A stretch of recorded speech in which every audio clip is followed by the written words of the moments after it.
सावन के महीने के सोमवार को पड़ने वाली शिव नाग पंचमी को नील निधि पंचमी कहते हैं। उस नील निधि का मतलब है सारी सिद्धियां एक ही निधि में प्राप्त हो जाती है।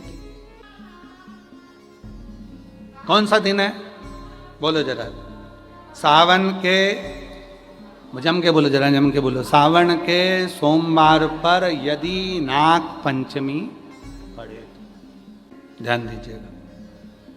यदि डॉक्टर ने कह दिया तुम्हारे शरीर में कोई गठान है, बहुत बड़ा कोई रोग हो गया है, ये छूट नहीं रहा है, बहुत तकलीफ में पड़े हुए हो और मिट नहीं रहा, तब शिव जी के शिवलिंग पर एक दुर्वा का मुख हो जलाधारी की हो, जहां से पानी बहता।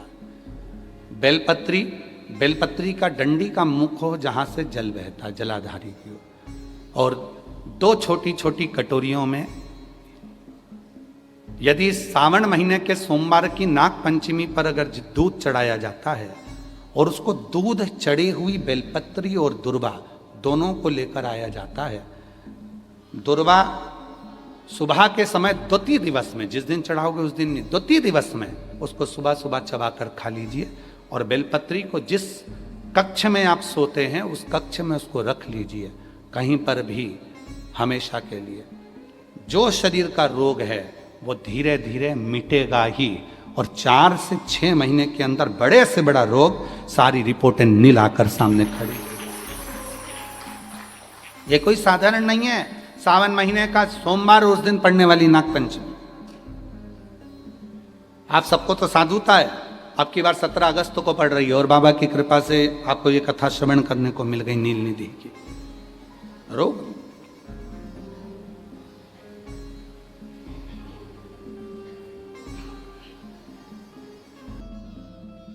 और नवनिधि में एक निधि बड़ी प्रबल होती है महाराज। आप लोगों ने कथा में सुना होगा, हमने पहले वर्णन किया है। नवनिधि में एक निधि बड़ी प्रबल होती है जिसको कहते हैं नील निधि। कौन सी निधि है? नील निधि। महाराज दुनिया के लोग भगवान से कहते हैं भगवान हमको अष्ट सिद्धि नवनिधि दे दो। हम कहते हैं कि नवनिधि की जगह अगर आपने केवल नील निधि का मतलब होता है विश्वनाथ जी को, शंकर जी को, भोलेनाथ जी को, शंभुनाथ जी को अगर सावन के महीने में सोमवार पड़ जाए, श्रावण के महीने का सोमवार पड़े और श्रावण के महीने के सोमवार के दिन, सावन के महीने के सोमवार के दिन अगर नाग पंचमी पड़ जाती है और भगवान शंकर को एक कमल आता है श्वेत, एक कमल आता है नीला, गुलाबी सा, हल्का सा नील वर्ण का, एक कमल हल्का सा नीला जैसा गुलाबी सा दिखता है। वो कमल यदि शिव जी को मात्र एक समर्पित कर दिया जाए, सावन के महीने के सोमवार को पड़ने वाली नाग पंचमी के दिन अगर वो नील निधि के नाम से, हे भोले बाबा आपके जीवन की सारी जितनी निधियां हैं वो नील निधि में समाहित है, और उस नील निधि के भाव से मैं ये कमल दल आपको दे रहा हूं और बाबा को समर्पित कर कर वो कमल दल भगवान शंकर के मंदिर से लेकर आ जाओ। जिंदगी में कभी भूखे नहीं रहना पड़ेगा, सारी निधियां तुम्हारे पास में होगी, सारी सिद्धियां तुम्हारे पास में। वो नील निधि 33 वर्ष में बाबा जी, 33 वर्ष में 6 बार सावन के सोमवार को नाग पंचमी पड़ी है। 33 वर्ष। एक पड़ी थी 96 में, एक पड़ी थी 99 में, एक पड़ी थी 2012 में, एक पड़ी थी 2019 में, एक पड़ी थी 2023 में, और अब इस वर्ष भी 2026 में सावन के सोमवार को 17 तारीख को बाबा की ये शिवरात्रि फिर पड़ रही है, वापिस नाग पंचमी पड़ रही है, वापिस नाग पंचमी पड़ रही। सावन के सोमवार पर पड़ने वाली नाग पंचमी को निधि पंचमी कहा जाता है, नील निधि पंचमी। भले वो नाग पंचमी है पर वो इतनी निधि दे देती है। क्यों कहते हैं महाराज? आपने देखा होगा चंद्र ग्रहण, सूर्य ग्रहण होते हैं तो लोग शंकर जी के मंदिर में बैठकर तप करते थे, अघोरी तप करते थे, साधना तप करते थे। अब ये संसार का मनुष्य कोई अघोरी तो है, संसार का मनुष्य अघोर व्रत तो धारण करता नहीं है। संसार का मनुष्य तो बेचारा घर में डूबा रहता है, परिवार में डूबा रहता है, काम में डूबा रहता है। तो इसको निधि कैसे प्राप्त हो, इसको वो हीरा कैसे मिल जाए, इसको वो फल कैसे मिल जाए? तो उसके लिए स्वयं देवाधिदेव महादेव की कथा कहती है, स्कंद पुराण वर्णन करती है, शिव पुराण वर्णन करती है। सावन के महीने में जब सोमवार पड़े, सोमवार के दिन नाग पंचमी पड़े, नाग पंचमी के दिन जो नील पुष्प भगवान शिव को कमल का समर्पित कर देता है और उसी कमल के पुष्प को नील निधि के रूप में लेकर आ जाता है, उसके पास में कभी जिंदगी में ना अष्ट सिद्धि की कमी होती है, ना नवनिधि की कमी होती है। उसका वैभव वैभव जितने संसार के लोग कर्जे में हैं, भले तुम्हारा बैंक का कर्जा हो, लोन का कर्जा हो, चाहे तुमने दुनिया में कहीं से भी कर्जा ले रखा हो, एक बार अभी 17 अगस्त को पड़ेगी, सोमवार को नाग पंचमी, 17 अगस्त, 33 वर्ष में ये 7वीं बार आ रही, बहुत रुक रुक के आती है सोमवार के दिन, बहुत रुक रुक, और ना जाने फिर अगला योग कब लगेगा। अगर मौका मिला है कर। और हमने यहां तक कहा यदि कमल का पुष्प ना मिले तो एक महाराज जी, एक पुष्प होता है वो नीले कलर का शंख जैसा होता है, जो शिव जी को बड़ा प्रिय है। क्या बोलते हैं उसको, शंख पुष्पी, क्या वो नीलकंठ, हाँ एक नीले कलर का होता है। अभी तो यहाँ पर है नहीं, हम प्रयास करेंगे आपको उसका दर्शन कराए। चढ़ा है, लाओ चढ़ा है, लाओ जा लाओ।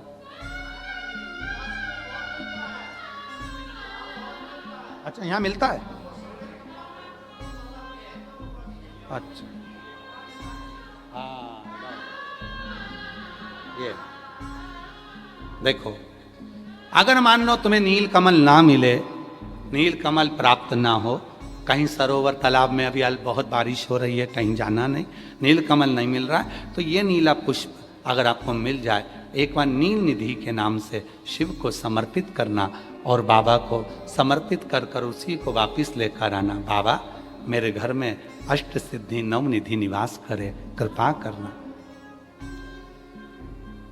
1 साल के अंदर आप सब पत्र में लिखकर भेजोगे कि आपको किसी के दरवाजे पर हाथ फेराने की जरूरत नहीं पड़ेगी, भगवान जो वैभव देगा वो देखते बनेगा।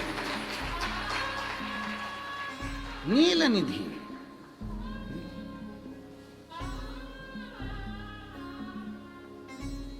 कौन सा दिन है बोलो जरा, सावन के, जम के बोलो जरा, जम के बोलो, सावन के सोमवार पर यदि नाग पंचमी पड़े, फिर हमें ना तो तप करना है, ना साधना करना है, ना कोई उपवास, ना कोई। बाबा जी कई लोग कहते हैं कि हम तो पहले भी जल चढ़ाते थे, हम तो पहले भी बेलपत्र चढ़ाते थे, आप लोग भी चढ़ाते थे पहले भी जल, पहले भी बेलपत्र चढ़ाते थे, पहले भी पूजन करते थे, तो अब ऐसा क्या होने लगा कि अब लोग जल चढ़ाते हैं, अब लोग बेलपत्र चढ़ाते हैं और उनकी मनोकामना पूरी हो जाती है। हमको तो लग रहा था ऑनलाइन कथा है, पत्र नहीं आएंगे, पर यहां भी लोग पत्र लिया है।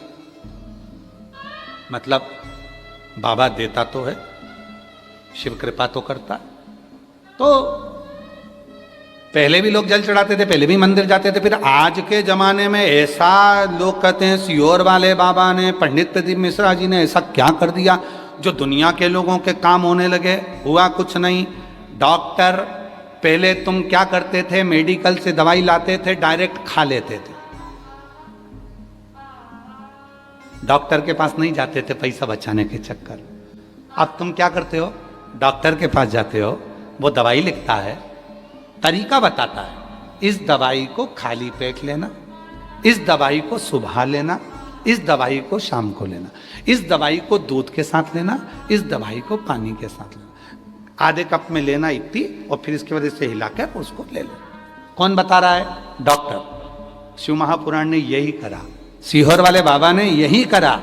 शिव कथा में बेलपत्री सब चढ़ाते थे, जल सब चढ़ाते थे, पर उसको चढ़ाने का जो तरीका है, बस वो आपने अपनी जिंदगी में उतार लिया और उसका फल मिलना प्रारंभ हो गया, उसका फल मिलना। अब लोग कहते हैं गुरुजी आपने बताया कि सावन महीने के सोमवार की पंचमी के दिन दुर्वा का मुख इधर रखना, कहाँ? जहां जलाधारी है, पानी जहां बहकर जाता है, शिव जी को चढ़ाया हुआ। बेलपत्री की डंडी का मुख उधर रखना जहां जल बहकर जाता है। क्यों? लिंग पुराण पढ़ी है, और लिंग पुराण में आता है कि जब डंडी का मुख जलाधारी की ओर होता है और उस समय पर व्यक्ति जो सामग्री समर्पित करता है, जल समर्पित करता है, तो जैसे जल बहकर जाता है और राह में जल को जो भी अड़चन आती है वो निकलता चले जाता है। शिव जी के चढ़े हुए जल को जो मार्ग मिलता है, अगर डंडी का मुख जलाधारी की ओर कर कर हम जब जल या दूध चढ़ाते हैं तो हमारी जिंदगी के भी सारे रोग और दुख समाप्त होना प्रारंभ हो जाए। तरीके 33 वर्ष में 6 बार आई है सावन के सोमवार को नागपंचमी। पहली आई 96 में, दूसरी आई 99 में, तीसरी आई 12 में, 2012 में, फिर आई 2019 में, फिर आई 2023 में, और बाबा की कृपा से अब आई 2026 में। 17 अगस्त को पड़ेगी सावन के महीने में जो सोमवार है, उस दिन नागपंचमी। उस दिन नील निधि का प्रयोग करिए। आप कितने भी, हम तो यहां तक कहेंगे जितने ठेले चलाने वाले, जितने भी हैं जो कहीं ना कहीं किसी ना किसी रूप में कर्जे में डूबे, परेशान हैं, दुकान नहीं चल रही, व्यापार नहीं चल रहा, परेशानी हो गई, कोई ने जमीन पर कब्जा कर लिया, कोई ने कुछ कर लिया, कोई ने कुछ कर लिया, जितने हैं सब करो, और एक नील पुष्प, नील कमल के भाव से, नीला कमल मिल जाए तो ठीक है, नहीं मिले तो नील पुष्प जो अभी दर्शन कराया बाबा जी बोले काशी में तो ये बहुत ज्यादा मात्रा में मिलता है और लोग शिव जी को समर्पित कर, उस नील पुष्प समर्पित। अगर भोले बाबा का सहारा न होता, अगर भोले बाबा का सहारा न होता, तो दुनिया में कोई हमारा न होता, तो दुनिया में कोई हमारा न होता। अगर भोले बाबा सहारा न होता, अगर भोले बाबा, बोलो बोलो, सहारा न होता, तो दुनिया में कोई हमारा, अगर है तो उसका सहारा है, उसका सहारा, उसकी कृपा, उसकी करुणा, उसकी दया। अब आते हैं जिनके बच्चे एजुकेशन कर रहे हैं, पढ़ाई कर रहे हैं, कंपटीशन एग्जाम दे रहे हैं और उन बच्चों का सिलेक्शन नहीं हो रहा, ठीक है, पर जितने बच्चे करेंगे वो हमको पत्र जरूर लिखेंगे कि तुम्हारा हुआ कि नहीं। काशी से बोलकर जा रहे हैं, और ये कथा केवल सीओर वाला बाबा नहीं बाँच रहा, ये कथा स्वयं विश्वनाथ बाँचने के लिए आए। जितने शब्द होंगे सारे विश्वनाथ जी के होंगे। जितने बच्चे एजुकेशन कर रहे हैं और जितने बच्चे कंपटीशन एग्जाम दे रहे हैं, रिजल्ट नहीं आ रहा, 1 नंबर से, आधे नंबर से, 1.5 नंबर से, 2 नंबर से रह जा रहे हो, तो प्रयास करो।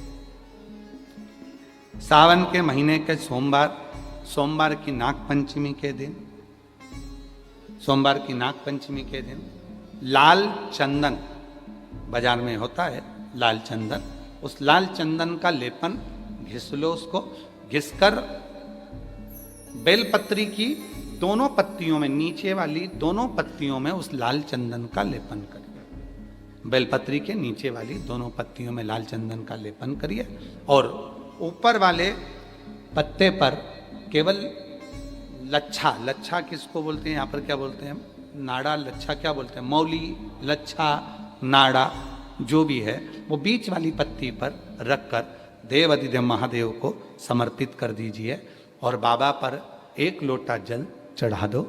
शिव जी से प्रार्थना कर कर बेलपत्री वहीं छोड़ो, लच्छा लेकर आ जाओ और अपने हाथ में या अपने कमरे में उसको संभाल कर रखो। जब तुम्हारा विल पावर कमजोर हो, जब तुम्हें लगे कि मुझे ये कंपटीशन एग्जाम निकालना है, उस समय पर भले एग्जाम में तुम्हें बांध कर नहीं जाने दें, पर उसके पहले तक भी तुम्हारे शरीर के पास में वो लच्छा होना चाहिए। फिर भले उतार कर जाओ, एग्जाम देकर आओ, फिर पत्र इस व्यासपीठ पर तुम्हारा जरूर होगा, मिले।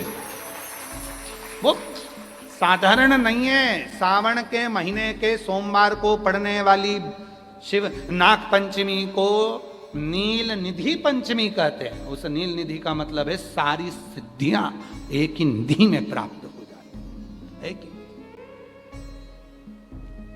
और हम तो बाबा के भरोसे चलते, हम तो बाबा के भरोसे चल। शिव पुराण कह रही है सावन के महीने में सारे व्रत किए जाते हैं।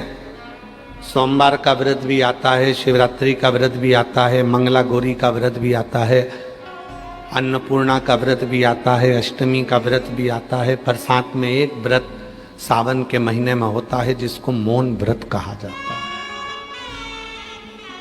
श्रावण के महीने में एक व्रत होता है जिसको मौन व्रत कहते हैं।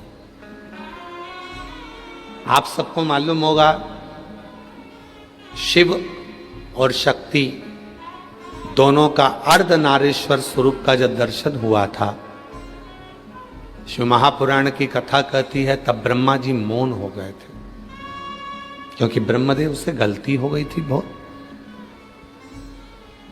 ब्रह्मा जी से इतनी गलती हो गई थी कि ब्रह्मा जी ने भगवान नारायण और भगवान शिव में भेद कर दिया था। और जब कोई हल नजर नहीं आया कि ब्रह्मा जी ने सोच लिया कि ये मेरा कुछ हो नहीं सकता है, तब ब्रह्मदेव ने ये विचार कर लिया कि अब इसका कोई सार तत्व नजर नहीं आ सकता, तो अब मैं मौन हो जाता हूं। और ब्रह्मदेव मौन हो गए एकदम। और जैसे ही ब्रह्मा जी मौन हुए, भगवान शिव कृपा कर दिए, ब्रह्मा को वर दे दिया। श्रावण के महीने में जब मैं अपने ससुराल माता प्रसूति से सेवा ले रहा हूंगा, मेरी अर्धांगिनी सती मेरी सेवा कर रही होगी, समुद्र मंथन का विष मैंने पिया होगा और मेरी पार्वती मेरे को कावड़ चढ़ा रही होगी। उस श्रावण के महीने में संसार में रहने वाला यदि मनुष्य एक दिन भी कुछ घंटों का भी यदि मौन व्रत धारण कर लेगा, शिव कहते हैं वो एक लोक नहीं अनेक लोकों का सुख भोग कर परम लोक को प्राप्त कर। इसलिए श्रावण महीने में जितना कावड़ का महत्व है, श्रावण महीने में जितना कावड़ चढ़ाने का महत्व है, श्रावण के महीने में जितना 2 लोटा जल चढ़ाने का महत्व है, श्रावण के महीने में जितना शिव की अविरल भक्ति करने का महत्व है, उतना ही मौन रहने का महत्व है।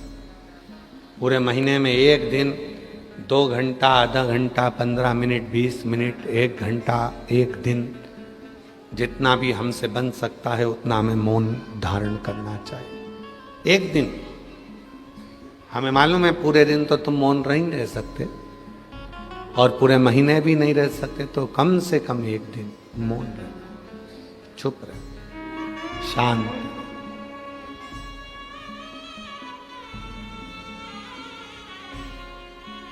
बहने वाली गंगा भी काशी में आकर रहना पसंद करती। और एक दिन ऐसा आया, एक दिन ये स्थिति हो गई काशी में कि गंगा जी तो उछल पड़ी, बहुत उछली। और गंगा महारानी जब उछली तो देखा कि ये तो बहुत उछल रही हैं, तो भोलेनाथ जी को लगा गंगा और काशी में आकर इतनी उछले, ये ठीक नहीं है। शिव जी ने अपना त्रिशूल लिया, गाड़ दिया, और जो गाड़ा गंगा मैया वहीं से टकराई और वापिस लौट कर निकल गई। उस स्थान का नाम आज भी, उस स्थान को शूलकंठेश्वर महादेव के नाम से जाना जाता है। जिस स्थान पर गंगा जी के लिए भगवान शंकर ने त्रिशूल रख दिया, और गंगा मैया वहीं से वापिस की और वापिस लौट पुनः बोल शूलकंठेश्वर महादेव की पुनः लौटी।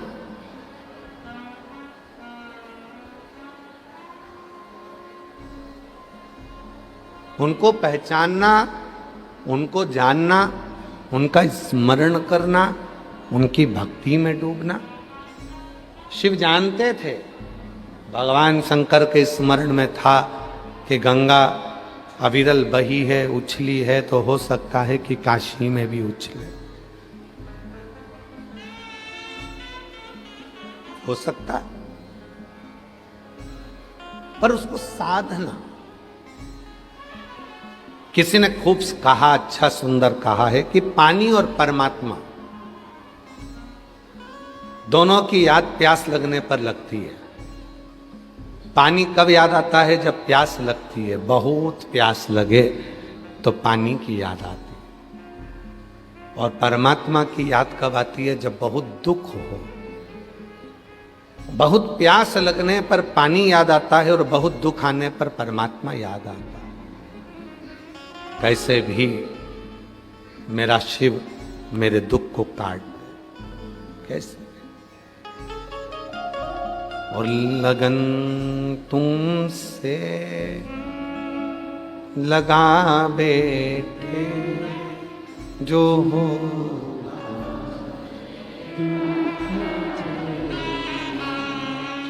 तुम्हें अपना बना बैठे, जो होगा देखा जाए। लगन तुमसे लगा बैठे, जो होगा देखा जाए। तुम्हें अपना बना बैठे, जो होगा देखा जाए। तुमसे जो लगन लगी है, जो मन तुम्हारी ओर केंद्रित हुआ है, बस वो लगन लगी है।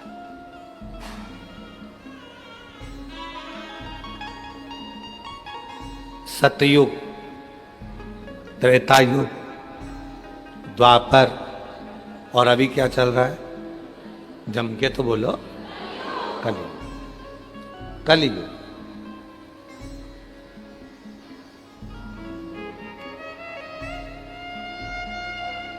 शिव जी के जितने भक्त हैं ना, वो सब भगवान भोलेनाथ जी से कहते हैं कि सतयुग में तो हमको अनुष्ठान करना पड़ता था, यज्ञ करना पड़ता था।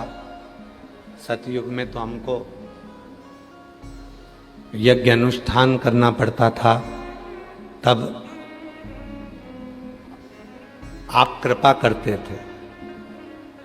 त्रेता में तब साधना करना पड़ती थी, तब आप कृपा करते थे। द्वापर में यज्ञ करना पड़ता था, उपास करना पड़ता था, तब आप कृपा करते थे।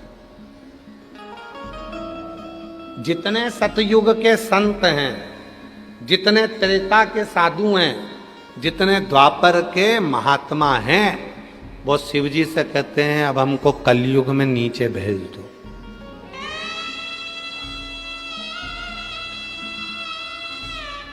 अब हमको कलयुग में नीचे भेज दो। शिव जी ने पूछा क्यों, किस लिए, काय को, किस कारण?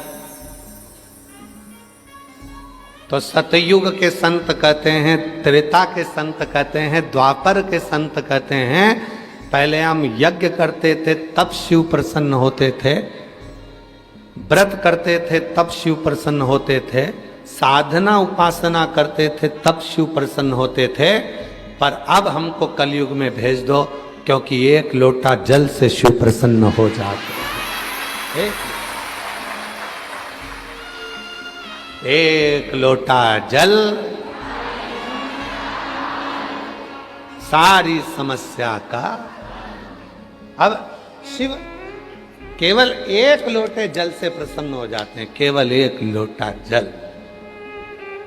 अब उस जल को चाहे तुम, कोई कहे कि ये गंदा नदी का पानी है, कोई कहे गटर का पानी है, कोई कहे कारपोरेशन का पानी है, कोई कहे नगर पालिका का पानी है, कोई कहे टंकी का पानी है, कोई कहे खड्डे का पानी है, तुम कुछ भी कहते रहो।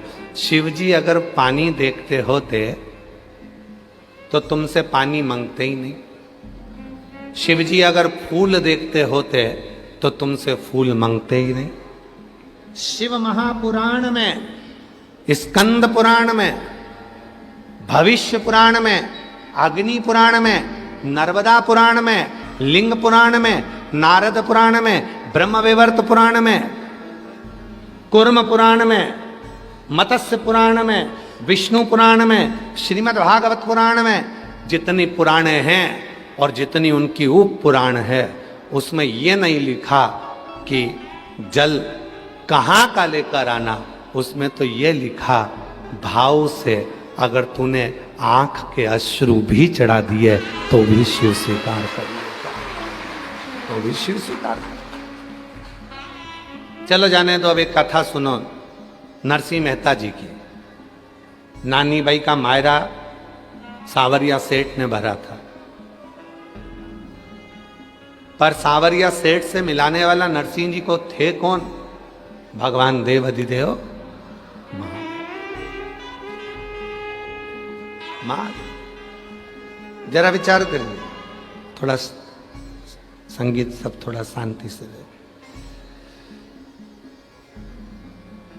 सावरिया सेठ से शिव जी को मिलाने वाला कौन था? कौन? विचार करना जरा।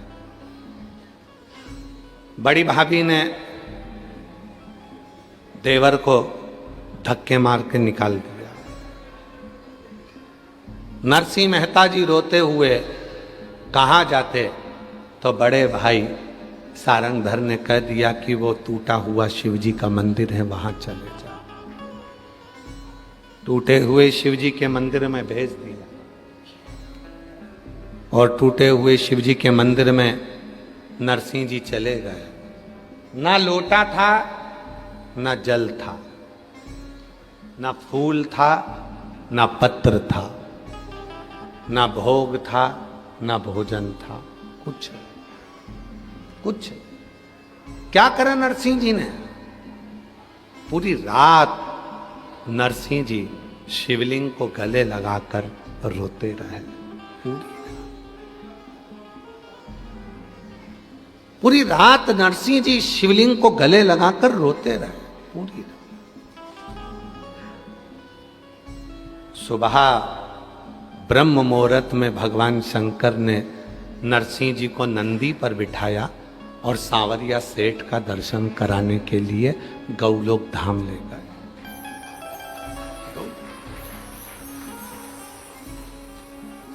जिस गौलोक धाम में नरसिंह जी पहुंचे, वहां पर भगवान सांवरिया जी राधा जी के साथ नृत्य कर रहे थे। कृष्ण जी का ध्यान गया नरसिंह जी की ओर। यहां लोग मरने के बाद आते हैं, तुम जिंदा जी आ गए। कैसे आ गए? यहां तो जीते जी कोई आता ही नहीं, मरने के बाद आते। तुम कैसे आ गए? नरसिंह जी कहे, मुझे नहीं पता, पर कोई नंदी पर बिठा कर लेकर आया था। कहां है वो? जो सांवरिया सेठ ने भगवान शिव जी को देखा, जिंदा जी बैकुंठ तक लाने की सामर्थ्यता किसी में नहीं है, केवल एक शिव में है, वो ही। जल नहीं था तो भी शिव प्रसन्न हुए। यही कलिकाल की घटना है, यही कलयुग की घटना है। नानी बाई का मायरा कोई सतयुग या त्रेता या द्वापर का नहीं है, कलयुग का है। आंखों के पानी में नमक होता है कि नहीं होता है? बोलो बोलो, जम के बोलो। होता है। अब जब आंखों का पानी नमक वाला शिव जी पे गिरा होगा तो भी तो शिव जी ने स्वीकार किया होगा। अब दुनिया के लोग कहते हैं पानी शुद्ध रखो। और शिव महापुराण की कथा कहती है वाणी शुद्ध रखो।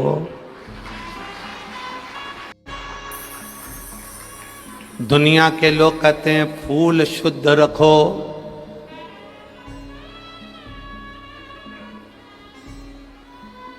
एक पुष्प होता है पारिजात का पुष्प, देखा है आप लोगों ने? पारिजात का पुष्प, उस पुष्प को तोड़ा नहीं जाता, तोड़कर अगर भगवान को चढ़ाया जाता है तो पारिजात का पुष्प फलित नहीं होता, दुख देता है। वो पुष्प का नियम है बाबा जी, वो पारिजात का पुष्प जमीन पे गिरे और उसको उठाया जाए, बिना धोए शिव जी को चढ़ाया जाए तो अनेक फल प्रदान कर देगा।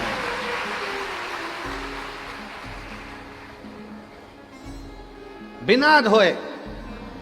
और आज भी प्रमाण है महाराज जी, आज भी हमारे सनातन धर्म में प्रमाण है, जिस पुष्प को पानी में धोकर भगवान को चढ़ाया जाता है वो फूल भगवान स्वीकार नहीं करते। आज भी नियम है वकील साहब, आज भी नियम है।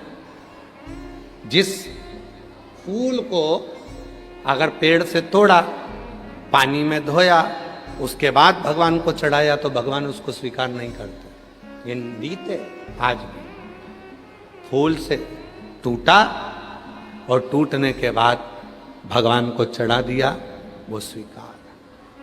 कई माताओं की आदत रहती है पानी के लोटे में, पानी की बाल्टी में फूल तोड़कर डाल लेती हैं, मंदिर जाती हैं, फूल चढ़ा देती हैं, उसी का पानी भगवान को चढ़ा देती हैं, पानी में ही फूल पड़ा रहता है, भगवान को चढ़ा रही हैं। कई लोगों की आदत रहती है, वो सोचते हैं कि हम जा तो रहे हैं, फूल अलग से कहाँ ले जाएंगे, पानी के लोटे में, पानी की बाल्टी में फूल डाल लिए, तोड़ तोड़ कर पानी की बाल्टी में फूल डाले और शिव जी को जाकर चढ़ा दिए। शिव स्वीकार नहीं करता। पूरी पुराण को उठाकर देखना, कहीं नहीं लिखा कि फूल को धोकर शिव को चढ़ाना। यहां तक लिख दिया कि पारिजात का यदि फूल, और ये पारिजात का फूल कब आया था? अभी अभी हमने कथा में वर्णन किया था, सीहोर की कथा में, सीहोर की कथा में वर्णन किया था, आप लोगों ने सुना होगा। दुर्वासा बाबा आ गए थे अयोध्या में भोजन करने के। अभी कथा में बोला था, हाँ आप लोगों ने में से किसी न किसी ने सुना होगा। दुर्वासा ऋषि आए अयोध्या, भगवान श्री राम जी, भरत जी, शत्रुघ्न जी, लक्ष्मण जी सब ने आओ भगत करी। मां जानकी जी ने भी प्रणाम करा और राम जी ने कह दिया कि प्रभु भोजन करना है आपको अयोध्या में। तो उन्होंने कह दिया था भोजन तो करूंगा, पर शर्त एक है, भोजन बनाने में अग्नि का प्रयोग ना हो, भोजन बनाने में जल का प्रयोग ना हो, और भोजन बनाने में धेनु का प्रयोग ना हो। कोई दूध, कोई घी, कोई दही, कोई वस्तु गाय की होना नहीं चाहिए। धेनु का प्रयोग भी ना हो, सुनो, अग्नि का प्रयोग भी ना हो और जल का प्रयोग भी ना हो। अब हम चतुर्वेदी जी और अंबाला वाले आप दोनों की धर्म पत्नियों से कह दें कि बिना अग्नि का भोजन बनाना, बिना पानी का भोजन बनाना और बिना धेनु का भोजन बनाना बन सकता है? तो जीजी बोलेगी कि नहीं बन सकता। बेटी बनेगा ही नहीं। आप में से कितने लोग हैं जो बिना पानी का भोजन बना सकते हैं, बिना अग्नि का भोजन बना सकते हैं, बिना धेनु का भोजन बना सकते हैं, बिना घी तेल का? और राम जी से क्या कह रहे हैं दुर्वासा जी कि मुझे अगर भोजन कराना है तो बिना अग्नि का, बिना पानी का और बिना धेनु का। और दूसरा, मैं सरयू जी का स्नान कर कर आऊंगा और भगवान शिव की पूजन करूंगा, तो मुझे वो पुष्प ला कर देना जिस पुष्प को अयोध्या और संसार के लोगों ने कभी नहीं देखा हो, कभी नहीं देखा हो। ऐसा पुष्प मुझे चाहिए अयोध्या में शिव जी की पूजन के लिए। दुर्वासा जी ने ये डिमांड रख दी। वो तो भगवान को धन्यवाद देना कि सियोर वाला बाबा डिमांड नहीं रखता। दुर्वासा जी ने डिमांड रखी कि अग्नि में बना हुआ भोजन नहीं चाहिए, पानी से बना हुआ भोजन नहीं चाहिए, धेनु से निर्मित भोजन नहीं चाहिए, और वो फूल शिव जी की पूजन में चाहिए जो पूरी दुनिया ने ना देखा हो, पृथ्वी पर किसी ने नहीं देखा, वो फूल चाहिए, वो पुष्प।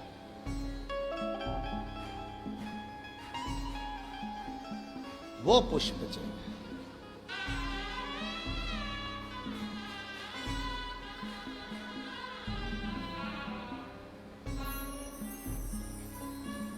बहुत अच्छा है जो सियोर वाला बाबा ज्यादा डिमांड नहीं रखता। ये जितने लोग सोशल मीडिया पे बोलते हैं ना कि बाबा इतनी डिमांड, बाबा इतनी डिमांड, तो ये तो छोटी मोटी है। भारी डिमांड होना चाहिए, हल्के फुल्के थोड़ी ना है। विश्वनाथ जी के बेटे हैं, शिव के पुत्र हैं, कोई छोटे मोटे। अब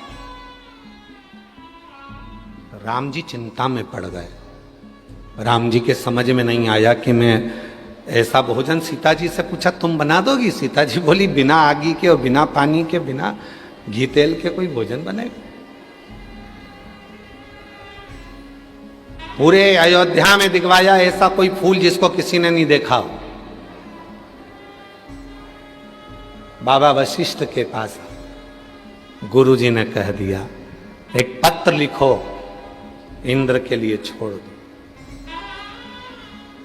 उस पत्र में लिखना 2 वृक्ष भेज दो, 2 वृक्ष, एक कल्प वृक्ष और दूसरा पारिजात का वृक्ष, 2 वृक्ष भेज। पत्र गया और वो पत्र इंद्र के चरणों में जाकर गिरा, तो पत्र पढ़ते से ही इंद्रदेव ने 2 वृक्ष भेजे। कौन कौन से वृक्ष भेजे? एक कल्प वृक्ष, एक पारिजात। कल्प वृक्ष इसलिए भेजा गया कि राम जी ने हाथ जोड़े कल्प वृक्ष के और कहा कि भोजन दे दो। कल्प वृक्ष से जो मांगो वो मिल जाता है। बना हुआ भोजन सामने आ गया, ना अग्नि लगी, ना पानी लगा, ना धेनु लगी, और भोजन दुर्वासा जी के सामने। दूसरा पारिजात का वृक्ष आया, जिस पारिजात के फूल को किसी ने नहीं देखा था, वो राम जी ने दुर्वासा जी को दिया शिव जी को चढ़ाने के लिए। और वो फूल जो जमीन पर पड़े थे वो राम जी बीन कर दुर्वासा जी को दिए थे, शिव ने स्वीकार किए थे। शंकर भगवान उसी क्षण राम जी की साक्षी में कहते हैं सुनो राघव, आज भूमि पर पड़ा हुआ ये पुष्प तुम्हारे हाथ का स्पर्श पाकर मेरे पास आया है। आज के बाद संसार का मनुष्य जब पारिजात का फूल मुझे देगा तो वो तोड़ कर देगा तो फल नहीं मिलेगा, पर भूमि पर पड़ा हुआ देगा तो मैं राम के रूप में इसको स्वीकार करूं। राम जी के हाथ के पुष्प के बराबर पुष्प पारिजात का भूमि पर पड़ा हुआ पुष्प हो जाता है। और दुनिया के लोग बात करते हैं कि ये पानी मत चढ़ाओ, वो पानी मत चढ़ाओ, ये मत करो। शिव जी को ये कई लोग कह देते हैं ये बेलपत्र तुम्हारी पूरी टूट गई है, ये बेलपत्र खंडित हो गई है, ये खंडित बेलपत्र है, शिव जी को मत चढ़ाओ, इसकी एक पत्ती नहीं है, शिव जी को मत चढ़ाओ, ये बेलपत्र का आधा टुकड़ा है, शिव जी को मत चढ़ाओ, ये बेलपत्र का इतना सा टुकड़ा है, शिव जी को मत चढ़ाओ। शिव महापुराण की कथा जिसने पढ़ी नहीं है वो व्यर्थ की बात करते हैं। और जिन्होंने शंकर जी को जान लिया, शिव महापुराण में यहां तक लिखा है कि अगर बेलपत्र के 1,00,000 टुकड़े हो जाएं और बेलपत्र सूख भी जाए, सूख कर भी उसका चूरा बन जाए और चूरे का भी एक तिनका मात्र भी शंकर को चढ़ जाए तो सहस्त्र बेलपत्र के फल के बराबर फल प्राप्त हो जाता। जो समझे ही नहीं उनको क्या समझाए। जो आज भी दिमाग में लेकर बैठे, खंडित है, खंडित है, खंडित है।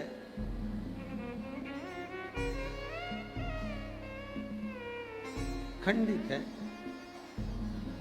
कई लोगों के दिमाग में बैठा रहता है। और आप लोगों से निवेदन है, आज की कथा में से ये वाला वीडियो काट के डाल देना आप लोग, जो लोग कहते हैं बेलपत्र खंडित है। बेलपत्र का टुकड़े से टुकड़ा, टुकड़े से टुकड़ा भी अगर है और वो भी अगर शिव को समर्पित है तो वो भी सहस्त्र बेलपत्र के बराबर हमें फल दे रहा है। सहस्त्र।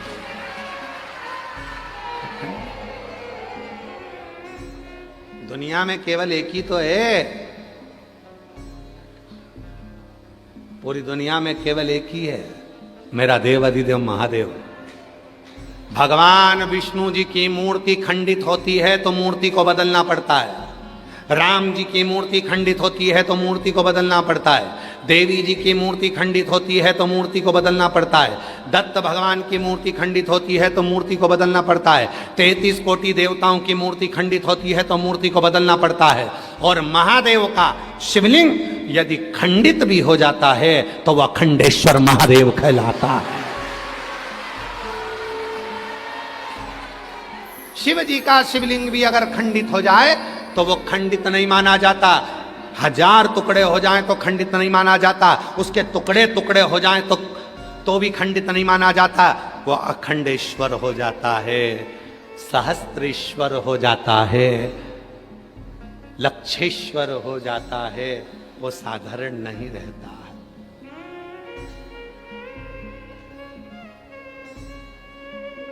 लक्षेश्वर अखंड है, वो खंडित ही नहीं हुआ।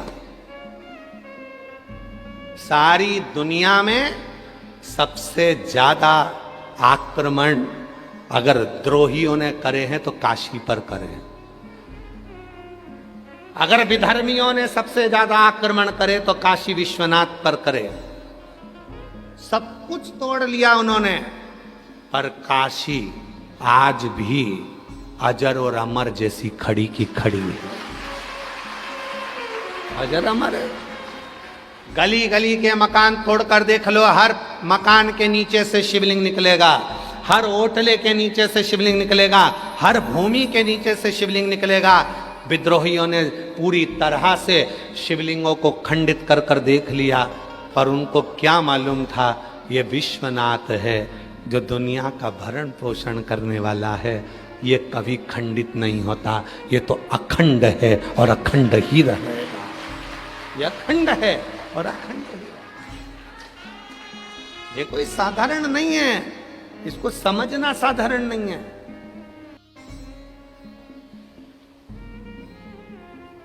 एक नैना नाम की एक शिव भक्त महाराष्ट्र की आकोला के पास में रहती, नैना नाम था। महाराज हम चतुर्वेदी जी उसका पत्र अगर हमारे पास में होगा तो हम उस पत्र को सोशल मीडिया पर जरूर डालेंगे। हम श्योर जाकर ढूंढवाएंगे उस पत्र को। अगर पत्र नैना नाम की एक लड़की आकोला के पास की,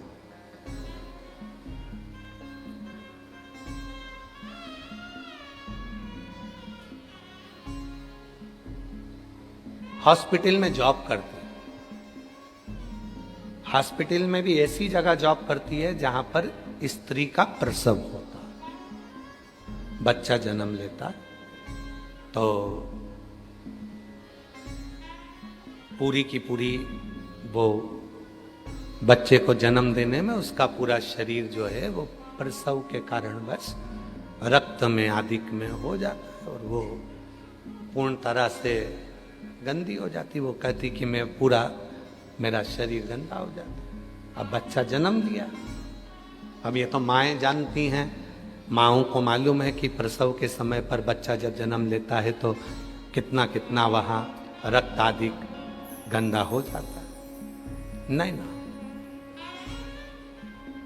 गुरुजी बहुत दुखी रहती। मेरे दुख का निवारण क्या है? हमने कहा एक लोटा जल सारी समस्या का। हमारे पास तो कोई दूसरा निवारण तो है ही नहीं। पानी चढ़ाओ, दुख मिटाओ, बोल बम का नारा है, श्री शिवाय। इसके सिवाय तो हमारे पास कुछ दूसरी चीजें है ही।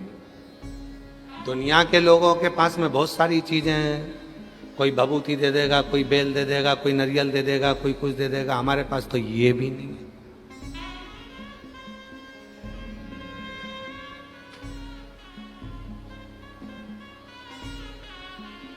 हमने कहा नहीं ना, तुम एक काम करा करो, रोज शिव जी को जल चढ़ाया करो। गुरुजी, हॉस्पिटल में जाने की जल्दी रहती है, जल चढ़ाऊं कैसे? हॉस्पिटल से आती हूं तो गंदी हो जाती हूं, जल चढ़ाऊं कैसे? हमने कहा घर से चला करो तो बोतल में जल भर लिया करो, जाते आते जब तुम्हारा मन पड़ जाए, जब शिव कृपा कर दे तब जल चढ़ा। हॉस्पिटल से आती होगी तो स्नान कर कर आती होगी, हाँ। कपड़े बदल कर आती होगी, हाँ। तो फिर जाने में क्या दिक्कत? पर लोग कहते हैं कि हॉस्पिटल से आइए, शिव जी के मंदिर आ गई।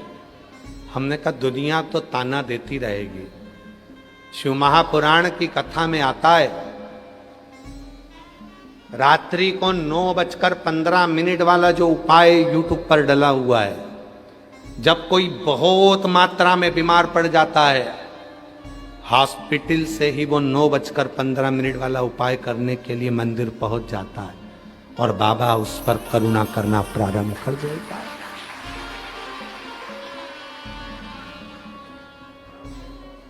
शिव गंदा शरीर नहीं देखे हैं, शिव गंदा मन देखे।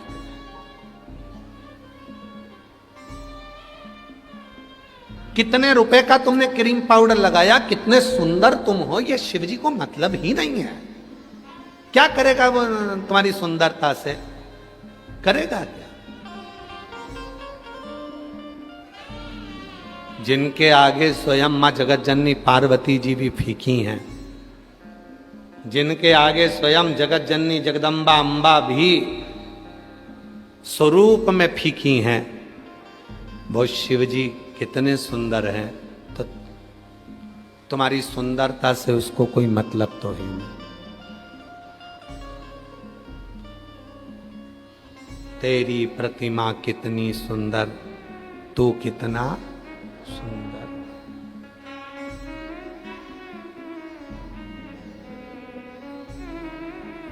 वो कितना सुंदर।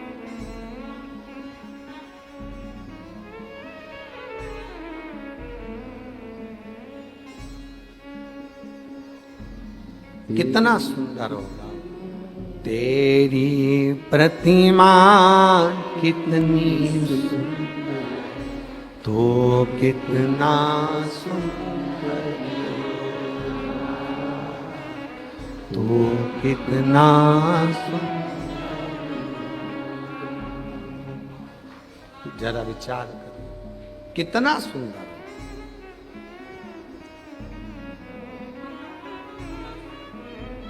वो कितना सुंदर हो सकता है? तुम्हारी सुंदरता से मतलब नहीं है, तुम्हारी सुंदरता से कोई मतलब नहीं, कोई मतलब।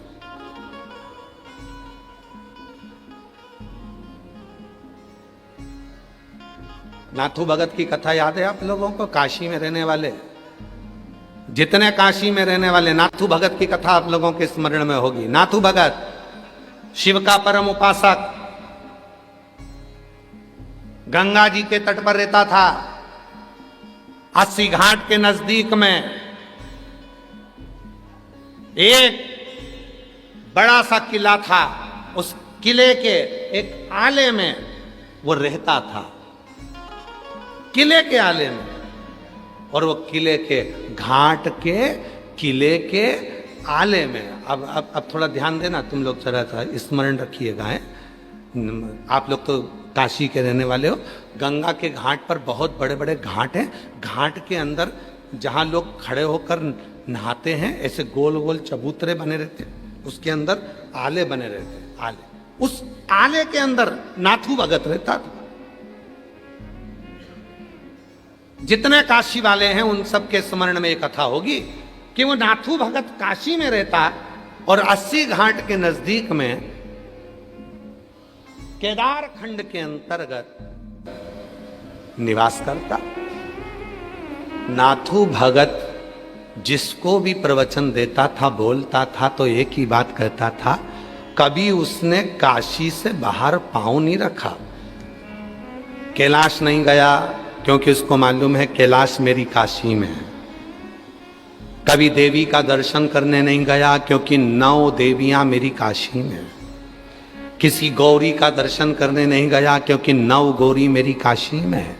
किसी विनायक का दर्शन करने नहीं गया क्योंकि अष्टविनायक मेरी काशी में है। किसी हनुमान जी के मंदिर दर्शन करने नहीं गया क्योंकि सारे हनुमान मेरी काशी में है। किसी देवता के धाम नहीं गया क्योंकि सारे देवता मेरी काशी में है। वो नाथू भगत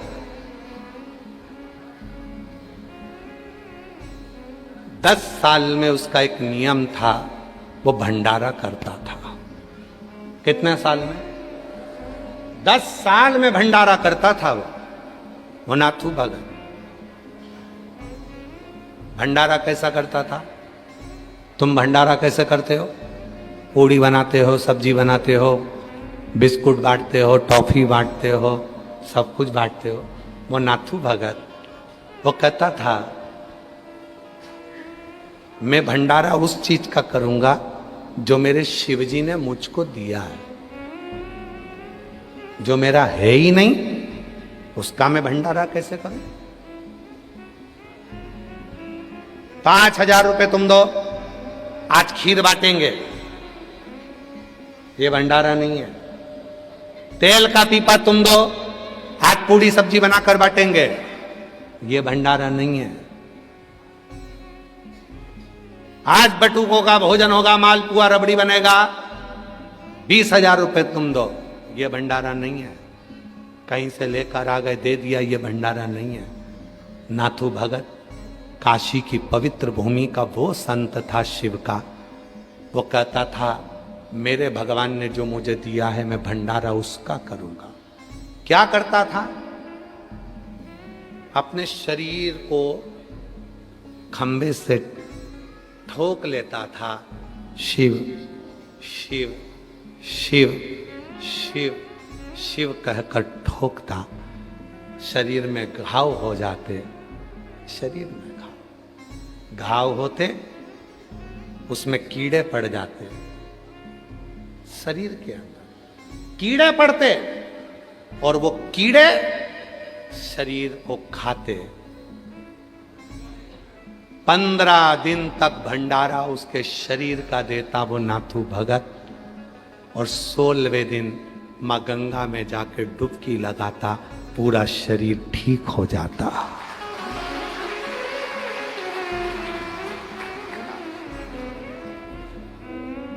पूरा शरीर ठीक। काशीवासी वो नाथू भगत को भूल नहीं सकते। उसके भंडारे को कोई भूल नहीं सकता। धन का भंडारा नहीं था, तन का भंडारा था। जैसे ही गंगा जी की डुबकी लगती थी पूरा शरीर ठीक हो जाता। ये काशी है। इस काशी को लोगों ने हल्के में ले लिया है। आज नए नए लोग आकर बस गए काशी में तो सोचते हैं कि काशी हम देख रहे हैं कि कमाई का स्रोत हो गया। आज नए नए लोग काशी में आकर बस गए, थोड़ी सी प्रॉपर्टी खरीद ली और सोच लिया कि हमने होटल, हमने बिल्डिंगें बना ली तो काशी हमारी हो गई। काशी तुम्हारी नहीं है। काशी नाथू भगत जैसे की है, जो गंगा में नहाते से शरीर को ठीक कर लेगा। काशी को पहचाना क्या? क्या पहचाना? और बाबा जी आज हम कहें आपसे एक कथा अभी तो हम विश्वनाथ शिव महापुराण की कथा कर कर जा रहे हैं यहाँ से। चौथा दिन है आज, 3 दिन और बचे हैं। पर चतुर्वेदी जी और पूरी टीम और बाबा जी सब ध्यान रखना, जब एक बार कथा करने के लिए वापिस आए तो काशी के भक्तों की कथा सुनाकर जाएंगे कि काशी के भक्त कैसे,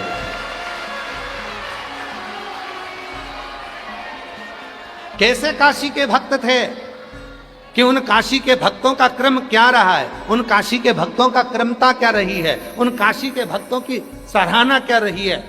कहीं मिलेगा नाथू भगत जैसा जो अपने शरीर का भंडारा देता हो, गंगा में डुबकी लगा के शरीर को ठीक कर लेता हो। नाथू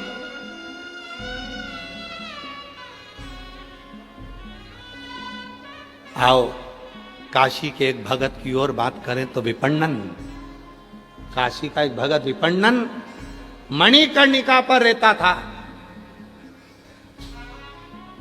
और वह विपन्नन मणिकर्णिका पर रहता, और मणिकर्णिका पर वह विपन्नन रहता हुआ मणिकर्णिका की भूमि पर जब कोई मुर्दा जलाने आता तो मुर्दे जलाने वाले का मुख देखता, वो विपन्नन। और वो विपन्नन जो मणिकर्णिका के घाट पर रह रहा है, ना घर है ना कुछ है, केवल खुले आसमान में विपन्नन रहता था। और कहते हैं लोग मुर्दा लेकर जाते थे, राम नाम सत्य चिल्लाते थे, और विपन्नन मुर्दे से, जिसको लेकर जा रहे हैं उस मुर्दे से बात कर लेता था। लोग कहते थे अघोरी है, तांत्रिक है, लोग कहते अघोरी है, तांत्रिक है। अरे विपन्नन ना अघोरी था ना तांत्रिक था, वो विश्वनाथ जी का भक्त था, शिव का भक्त था। वो अघोरी नहीं।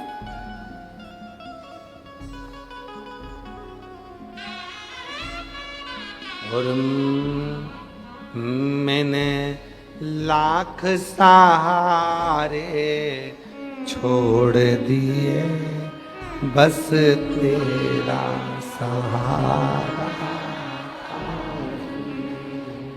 मैंने लाख सहारे छोड़ दिए, एक तेरा सहारा,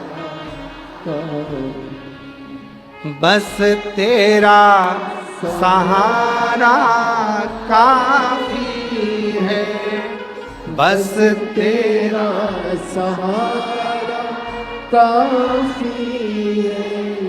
मैंने लाख तवारे छोड़ दिए, एक तेरा दुआरा। मैंने लाख दुआरे छोड़ दिए, एक तेरा दुआरा। मैंने बस एक द्वारा, एक दरवाजा देख लिया, वो तेरा।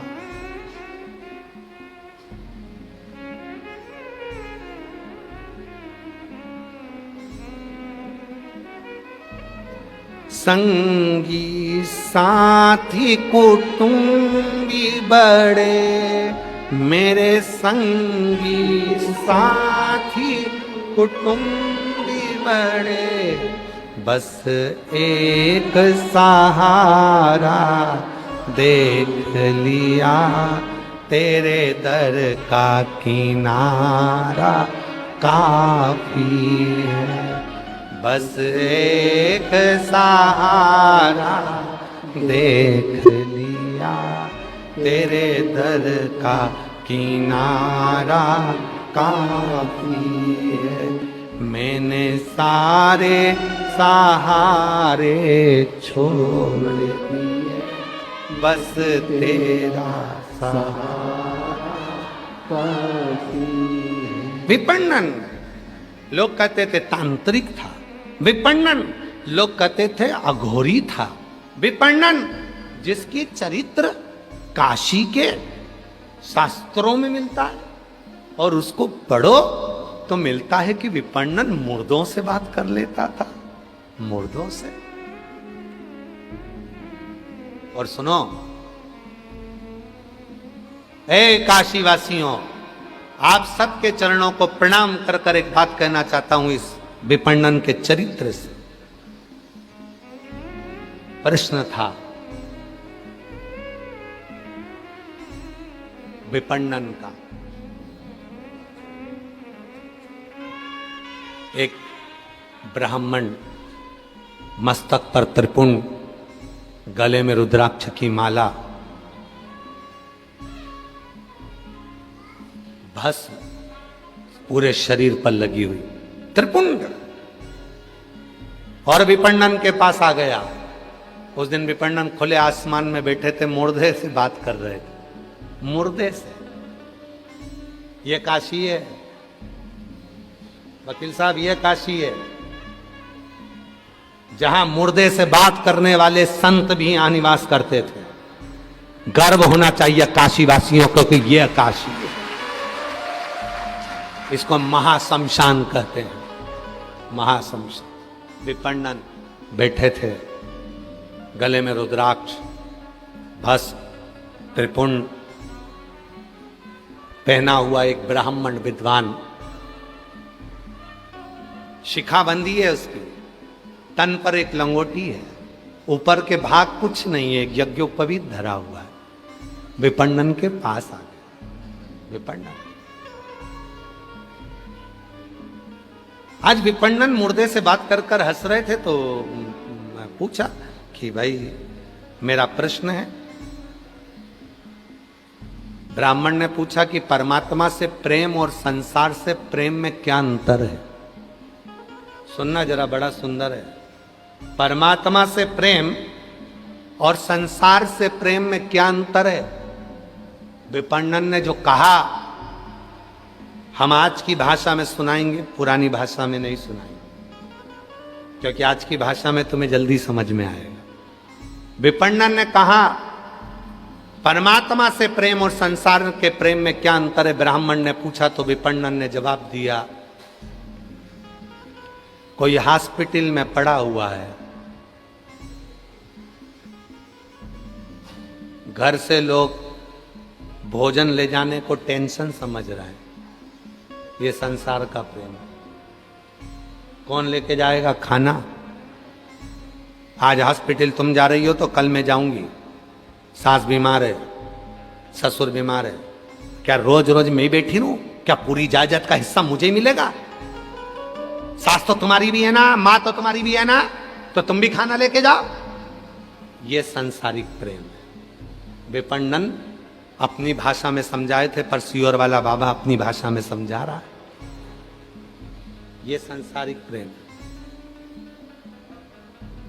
डॉक्टर से जाकर पूछ रहे हैं ठीक हो जाएंगे कि नहीं होंगे।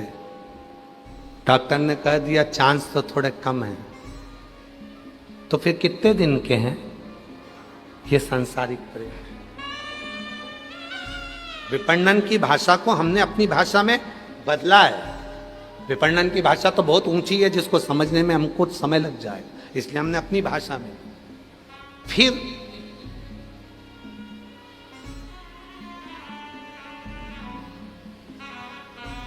डॉक्टर साहब, इनको खाने में क्या दें? 4-5 रोटी देंगे, 2-4 रोटी देंगे तो गंदगी करेंगे, और गंदगी करेंगे तो पलंग पर साफ कौन करेगा?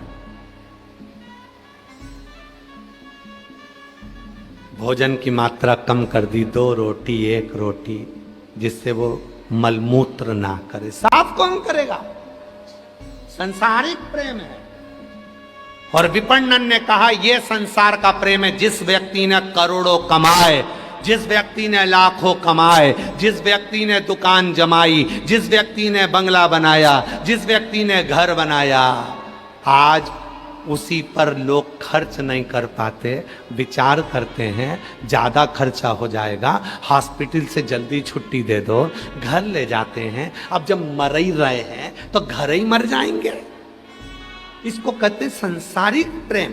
और विपणन ने फिर कहा परमात्मा से प्रेम किसको कहते हैं? तो विपणन कहते हैं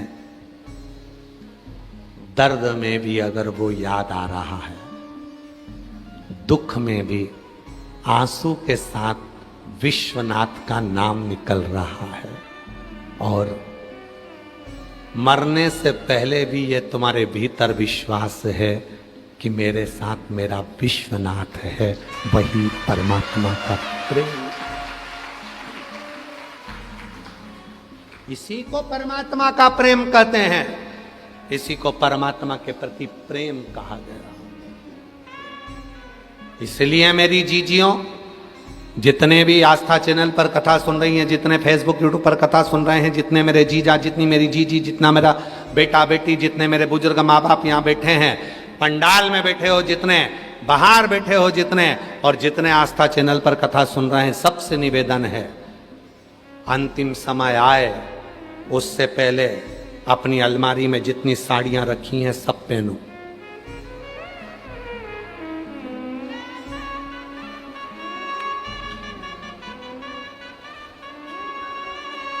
कोई कहे कि बुढ़ापे में ब्यूटी पार्लर जाती है, हाँ जाऊंगी, तेरे बाप का क्या जाता, जा चल जाऊं, जा बता। 60 साल 70 साल की हो गई, इतनी हीरोइन बन के रहती है, मेरी मर्जी।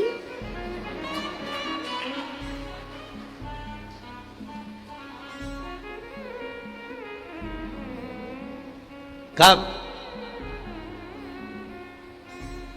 अपन ही खुश होकर नहीं जी सके तो फिर परमात्मा भी पूछेगा, भेजा था तेरे को नीचे, क्या करा?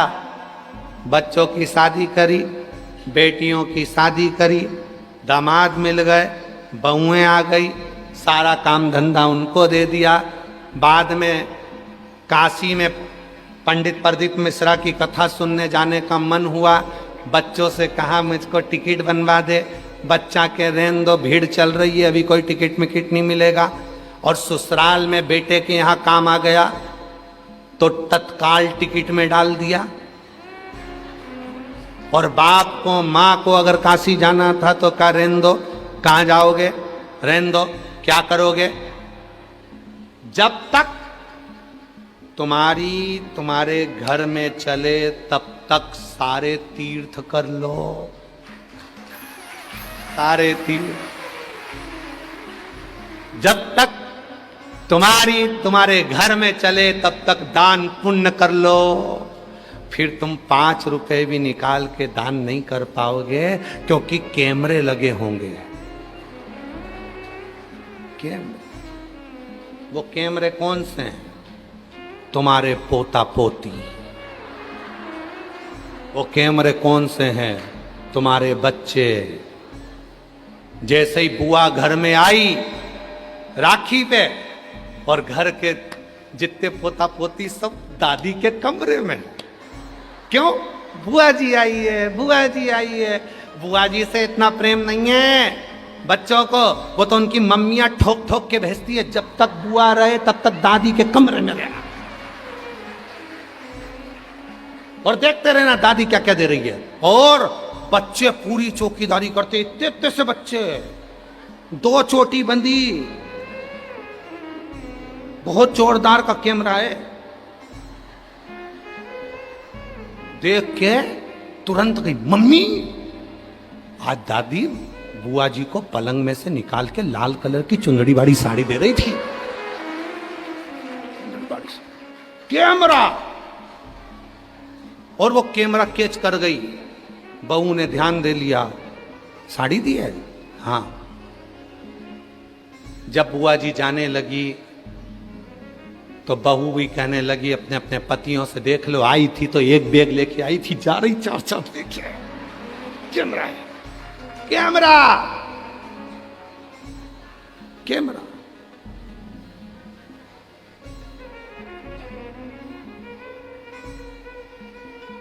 इसीलिए जब तक तुम्हारे घर में चले, जब तक तुम्हारे घर पर कमांड रहे तब तक तीर्थ करो, दान करो, पुण्य करो, भजन करो, कीर्तन करो। बात का कोई भरोसा, बात का कोई भरोसा नहीं।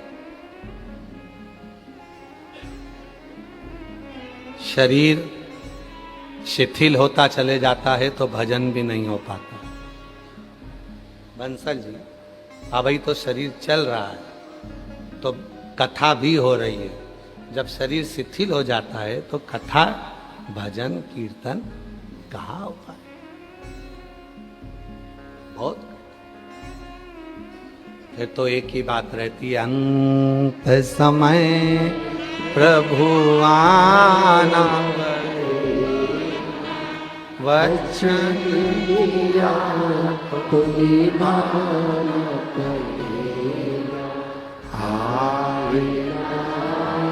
प्रभु कुटुंब करीना, अंत समय प्रभु आना पड़ेगा। वचन दिया तो निभाना पड़ेगा। अंत समय प्रभु आना पड़ेगा। परमात्मा से प्रेम और सांसारिक प्रेम विपणन ने बता दिया ब्राह्मण देवता को कि ये परमात्मा से प्रेम है और ये संसार का प्रेम, संसार का।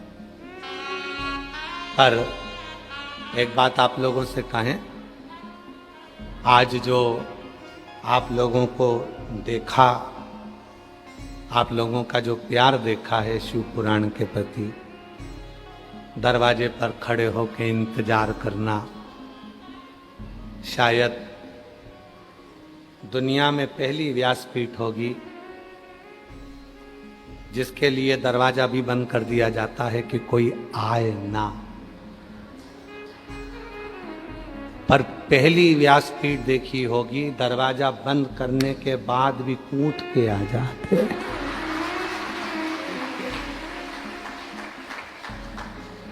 तुम हमें छुपाना पाओगे, तुम हमें छुपा। कहाँ स्वर नहीं बैठ रहा है तुम्हारा? एक नंबर पर लेके आओ उसको, इसको एक नंबर पे चलाओ तुम। वो उसका 2-3 पे जा रहा है, तो एक पर ले उसको।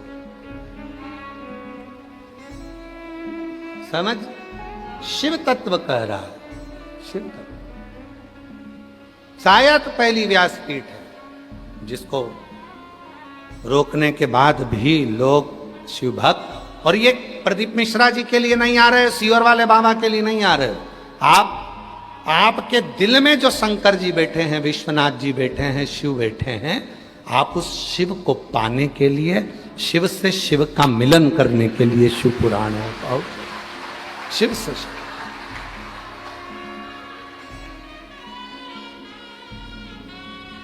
तो त्रेता, सतयुग, द्वापर, इन सारे युगों में सर्वश्रेष्ठ युग कौन सा है? कलयुग।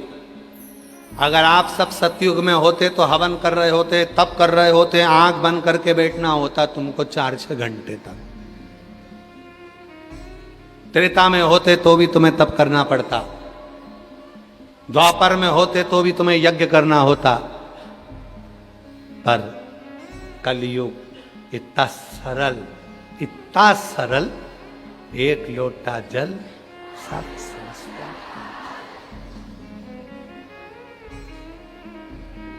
और आज हमारे चतुर्वेदी चढ़वा दिए बिस्लेरी का जल सुबह सुबह। सुबह सुबह जल ढूंढ रहे थे मंदिर में, जल ना मिला तो चतुर्वेदी जी बोले बिस्लेरी का है।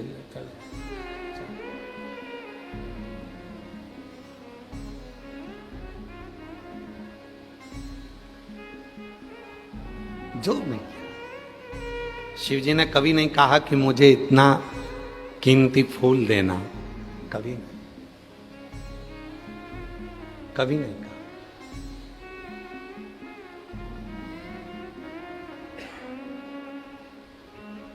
कभी नहीं शिव जी ने कहा कि मुझे इतना कीमती सामान दो, इतना कीमती फूल दो, इतना कीमती सामग्री मुझे दो।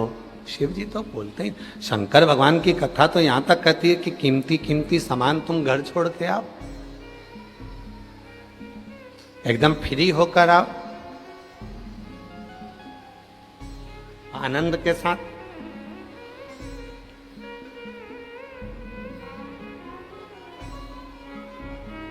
जमनादास जी का चरित्र कथा है ना, 252 वैष्णव की वार्ता में सेठ, एक भगवान का भक्त था जमनादास।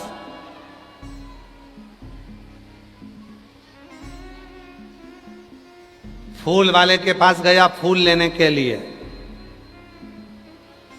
कितने का है? 1 रुपए का। दे दो, बाबा को चढ़ाऊंगा, श्रीनाथ जी को, गोवर्धननाथ जी को, विश्वनाथ जी को दे दो, ले आओ। वहीं से एक सेठ जा रहा था जिसका नाम था यवनराज।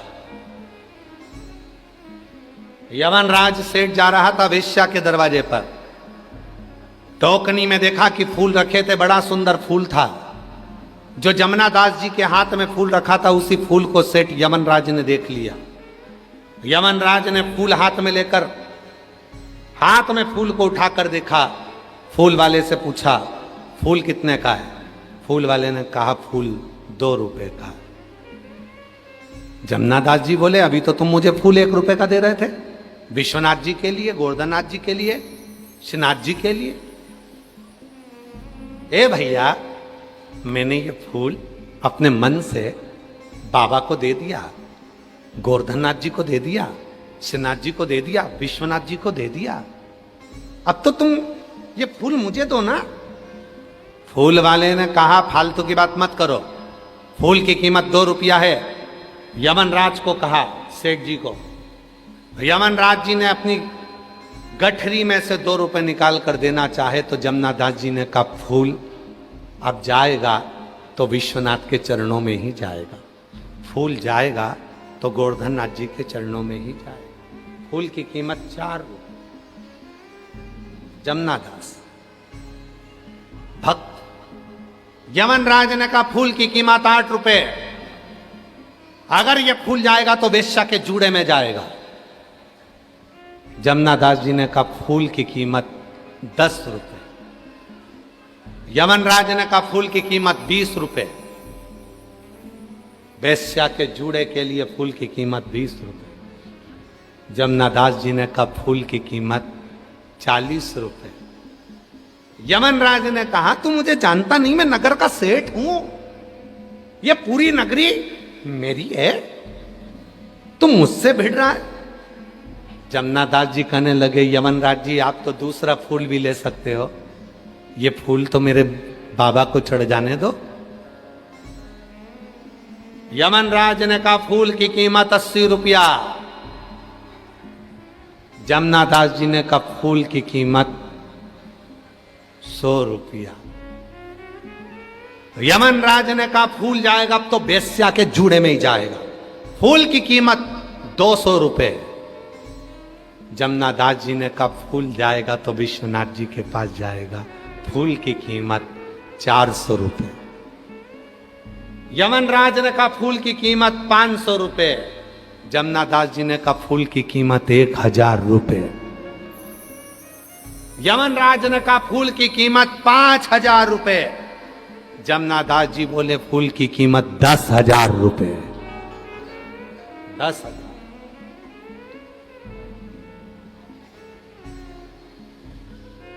यमनराज ने पता लगाया कि ये इसके पास कितनी जमीन जायदाद है, पता करो।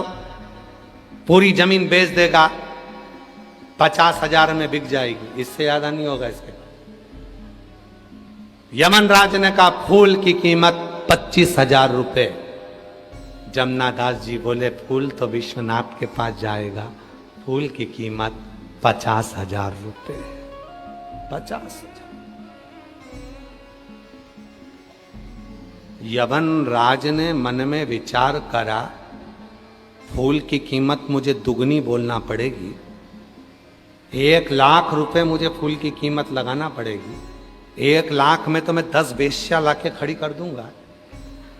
अगर एक वेश्या को 1,00,000 का फूल दूंगा तो 10 वेश्या मेरे पास खड़ी होगी। यमन राज ने फूल की कीमत नहीं लगाई। जमुना दास ने अपनी जमीन घर सब बेच दिया।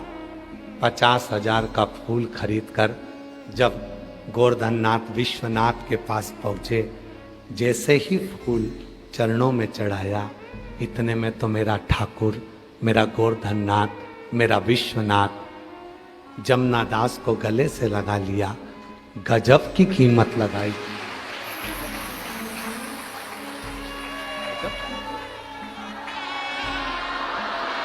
गजब की कीमत।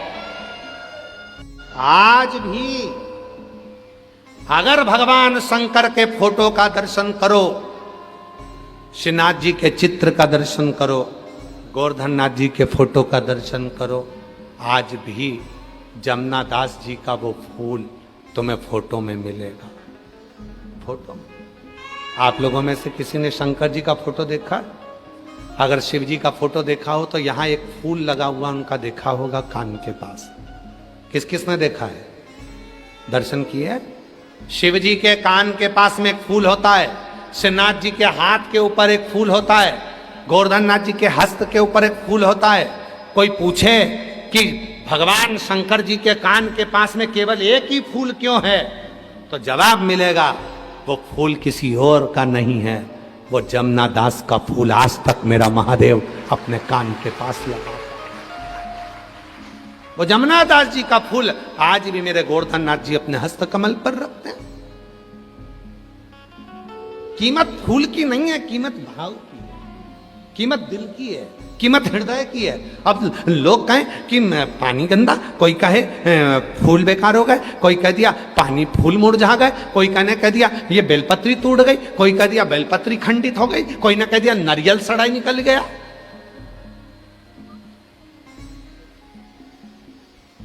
अरे भाई तुम पहचाने कहां? शंकर जी को तुम अभी पहचाने नहीं। अरे पूरी जिंदगी निकल जाएगी तो भी लोग शिव जी को नहीं पहचान पाएंगे, पूरा जीवन। और जितने हमारे श्रोता हैं, हम बाबा के इस विश्वनाथ जी की धरा से कर रहे हैं, जितने श्रोता आस्था चैनल पर, फेसबुक, यूट्यूब पर सुन रहे हैं, उन सब से निवेदन है, तुम्हें अगर कोई आडंबर में डाले, कोई कहे तुमसे शिव जी को ये अच्छा देना, शिव जी को ऐसा देना, शिव जी को वैसा देना, समझ लेना वो तुम्हें केवल आडंबर में डाल रहा है। शिव जी को तो केवल तुम्हारा दिल चाहिए, भाव चाहिए, श्रद्धा चाहिए, शिव जी नहीं। आओ कुबरेश्वर बाबा की धरा पर, सीहोर की पवित्र धरा पर, पवित्र सीहोर की भूमि पर आना और पवित्र सीहोर की भूमि पर आकर कुबरेश्वर बाबा के धाम जाना।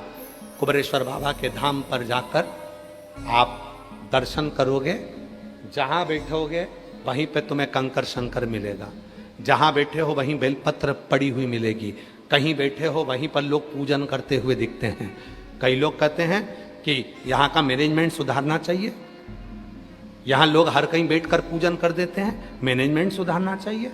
हम उनसे निवेदन करते हैं ये भूमि कंकर शंकर की है, जहाँ व्यक्ति कंकर उठाता है, बैठता है, दिल से बात करता है, चले जाता है, वहाँ जैसे ही एक कंकर उठाकर वो लेकर गया, फिर वो जो 4 कंकर पड़े हैं उसका कोई महत्व नहीं है। वो जो एक कंकर ले गया अपने विश्वास से, उस एक कंकर ने शंकर बनकर उसका कल्याण करना प्रारंभ कर। पूरी दुनिया की कावड़ भरना, काशी की कावड़ भरो, सोमनाथ जी की कावड़ भरो, महाकाल जी की कावड़ भरो, ओमकारेश्वर की कावड़ भरो, चाहे तुम नीलकंठ की कावड़ भरो, चाहे तुम पूरी दुनिया की कावड़ भरो, और एक बार अगर कुबरेश्वर बाबा की तुमने कावड़ सीहोर जाकर भरी है और बाबा से दिल से तुमने कुछ निवेदन करा है, तो वो खाली नहीं रह सकता है, वो मिलेगा, प्राप्त, वो साधारण नहीं। अरे लुटा दिया भंडार काशी, कर दिया माला माल काशी वाले ने, लुटा दिया भंडार काशी वाले ने, कर दिया माला माल काशी वाले ने। जो जैसी भावना लाया वो वैसा ही फल, नहीं खाली उसे लौटाया वो मन ही मन, और कर दिया माला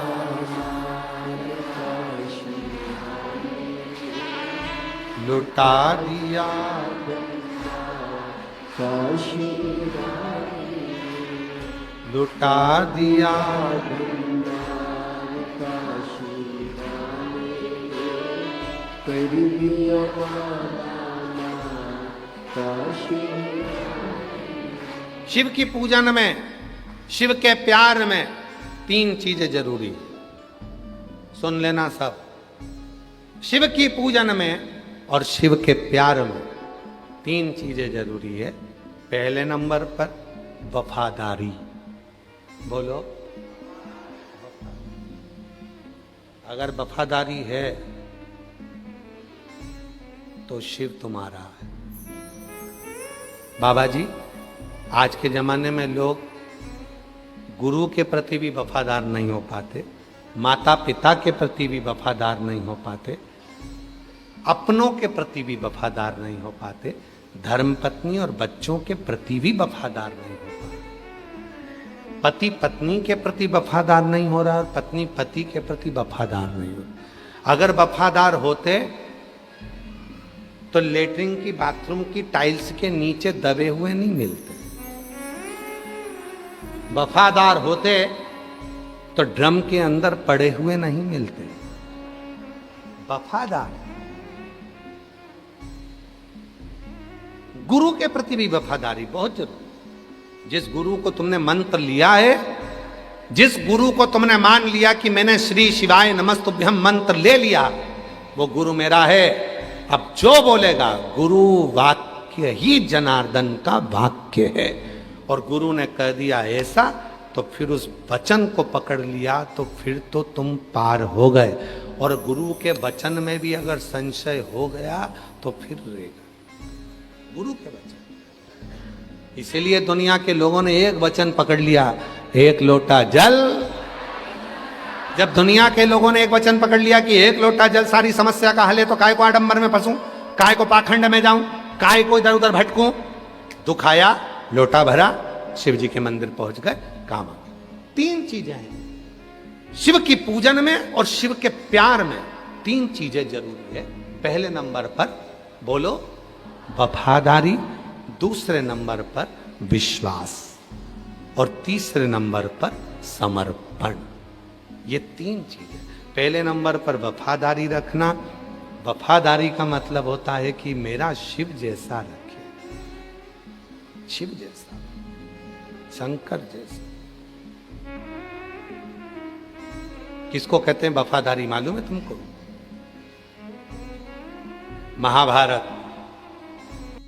महाभारत का वन पर्व वर्णन करता है। एक पुरुष का नाम लिखा है, शिव जी के एक भक्त का नाम। महाभारत के वन पर्व में शंकर जी के एक भक्त का नाम लिखा है, जिसका नाम है पुरुष मृगा। जम के बोलो, क्या नाम है? पुरुष मृगा। आप सबको मालूम होगा कि अगर कोई बच्चे के मुंह से राल टपकती है, कोई बच्चा हाथ पैर से विकलांग है, बुद्धि से विकलांग है, उसका शरीर सही काम नहीं करता, कोई बहुत ज्यादा व्यसन में डूबा हुआ है, नशे में डूबा हुआ है, नशा छूट ही नहीं रहा है, पूरा घर किसी एक व्यक्ति को सुधारने में लगा है पर वो सुधर ही नहीं रहा है, तो यही पुरुष मृगा जो महाभारत में वन पर्व के अंदर जिसका नाम आया है शिव जी का भक्त पुरुष मृगा, इसका नाम लेकर पीपल, एक पीपल का पत्ता और एक बेलपत्री का पत्ता, ये दोनों पीपल के पत्ते की नोक को बेलपत्री के पत्ते की नोक के साथ उल्टे हाथ में आगे करा जाता है। सीधे हाथ से शहद का पानी, पानी में थोड़ा सा शहद घुला हो, वो इस नोक पर, किनोर पर डाला जाता है शिव जी के ऊपर, शंकर जी का। नाम क्या लिया जाता है? पुरुष मृगा। नाम देकर जब जल चढ़ता है उसको कटोरी में झेल लिया जाता है। जो बच्चा मानसिक विकलांग होता है, शरीर से विकलांग होता है, कहते हैं शरीर में कोई ऐसा रोग हो जाता है जिसका इलाज पूरे दुनिया में नहीं है, उस रोग में भी जी भी, इस बीमारी के अंतर्गत भी अगर उस जल को शिव पर चढ़ाकर उसको सुबह दोपहर शाम थोड़ा थोड़ा देना प्रारंभ करते हैं, शरीर में बल आता है और शरीर काम करना प्रारंभ कर देता है। वो पुरुष मृगा। महाभारत के वन पर्व में वर्णन आता है पुरुष मृगा का।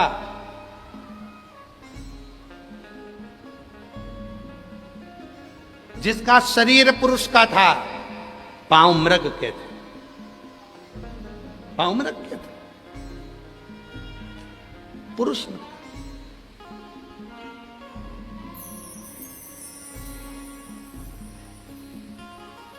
यहां तक कथा कहती है महाभारत वन पर्व में पुरुष मृगा की कथा आती है। शिव भक्त, इसको साधारण नहीं कहेंगे, शंकर का परम भक्त था पुरुष मृगा, परम भक्त। आज भी कहते हैं जिसकी बुद्धि काम नहीं करती है, इधर उधर भटक रही है ना, तो शहद का जल पीपल के पत्ते की नोक और बेलपत्री की नोक दोनों को मिला के शिव जी पे चढ़ाई जाती है और उसका शहद के जल का प्रयोग किया जाता है। बुद्धि सटीक होती। जो बच्चे पढ़ने बैठते हैं, मन नहीं लगता, मन विचलित हो जाता है, परीक्षा हॉल में याद नहीं आता, सब याद करते हैं, रात भर पढ़ते हैं और परीक्षा हॉल में भूल जाते हैं, उनके लिए भी पुरुष मृगा, पीपल के पत्ता नीचे, ऊपर बेलपत्री का पत्ता, दोनों की नोक, शहद का पानी शिव जी को समर्पित कर कर उस पानी का आचमन करें, बुद्धि केंद्रित हो जाती। पुरुष मृगा। फिर से बोलो, क्या नाम है? पुरुष मृगा। वन पर्व महाभारत में चरित्र आता है। राजसु यज्ञ चल रहा है युधिष्ठिर के यहां, पांडवों के राजसु यज्ञ। महाराज, और राजसु यज्ञ में ब्रह्मा जी की ओर से आए, विष्णु जी की ओर से आए, इंद्र की ओर से आए, सबकी ओर से आए, पर शिव जी की ओर से कोई नहीं आया। तब गुरु जी ने कहा कि यह काम करो, शंकर जी का एक परम भक्त है पुरुष मृगा, यदि वो यज्ञ में, राजसु यज्ञ में आ गया तो समझ लो कि ये यज्ञ सफल हो गया और तुम्हें वर प्राप्त हो गया, फिर तुम कभी जिंदगी में हार नहीं सकते। पुरुष मृगा आना चाहिए। पुरुष, हर हर, पुरुष मृगा आना चाहिए।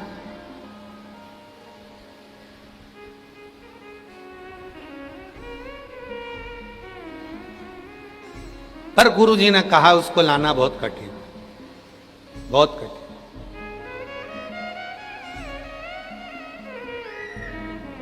लाओ कैसे?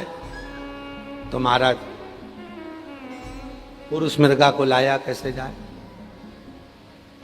भीम कहने लगे, अरे मेरी चुटकी का काम है, तुम चिंता मत करो, मैं लेके आऊंगा, अभी लेके आता हूं। भीम गए, पुरुष मृगा मिल गए। पुरुष मृगा ने कहा कि भीम क्या बात है? भीम कहने लगे, हमारे यहाँ यज्ञ चल रहा है, चलो। पुरुष मृगा कहने लगे, मैं शिव जी की पूजन कर रहा हूं, नहीं जा रही है। जरा शंकर जी के जो भक्त होते हैं ना, बड़े अटपटे होते हैं, कभी तो मिलेंगे तो बड़ी प्रसन्नता से मिलेंगे और कभी मिलेंगे तो ऐसे रूटली मिलेंगे कि जैसे पहचानते ही नहीं। शिव शिव है, चलो पुरुष मृगा ने मना कर दिया। भीम ने कहा मैं लेके जाऊंगा। ठीक है चल।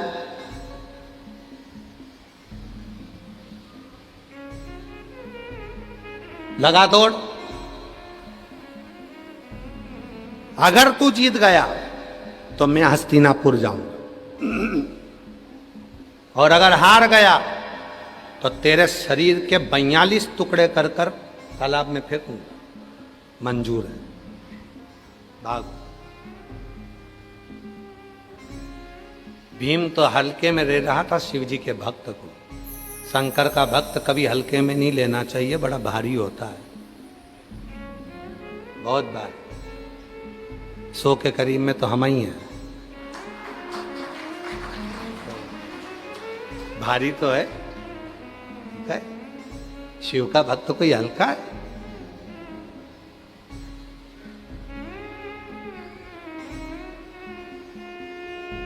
सतुआ बाबा जी को भी तुम हल्के में मत लेना।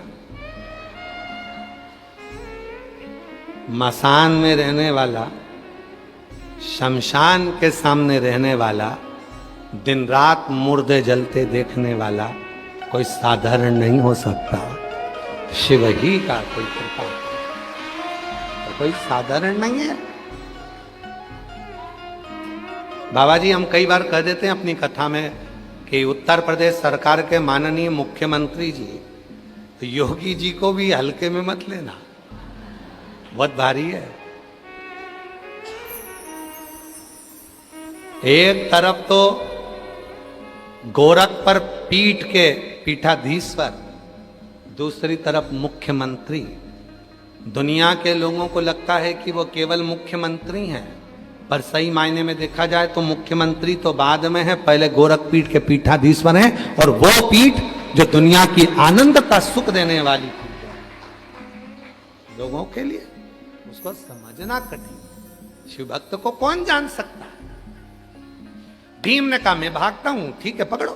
और भीम भागने लगे, और जो भीम भागे उसके पीछे पुरुष मृगा भागे। पुरुष मृगा हारने लगा। भीम पकड़ाई में आने वाला था, पकड़ाई में भीम की आंख में से आंसू बहने लगे। दौड़ते दौड़ते भीम रोने लगा। भीम रो रहा। गुरुजी ने युधिष्ठिर, नकुल, सहदेव, अर्जुन सबसे कह दिया अपने भाई के अंतिम संस्कार की तैयारी करो। पुरुष मृगा उसको मार देगा, वह बचेगा नहीं। भीम रोने लगा, दौड़ता दौड़ता थक गया, हारने वाला था। इतनी देर में भीम मां जगत जननी दुर्गा भवानी को याद करा। भीम की धर्म पत्नी हिडिंबा मां अंबा जगदंबा को याद करी, मेरा पति मरने वाला है, बचा लो मां, बचा लो, बचा। मां ने तुरंत उसी क्षण, अगर मेरी जगत जननी मां नहीं होती तो भीम तो निपट गया। मां ने क्या करा?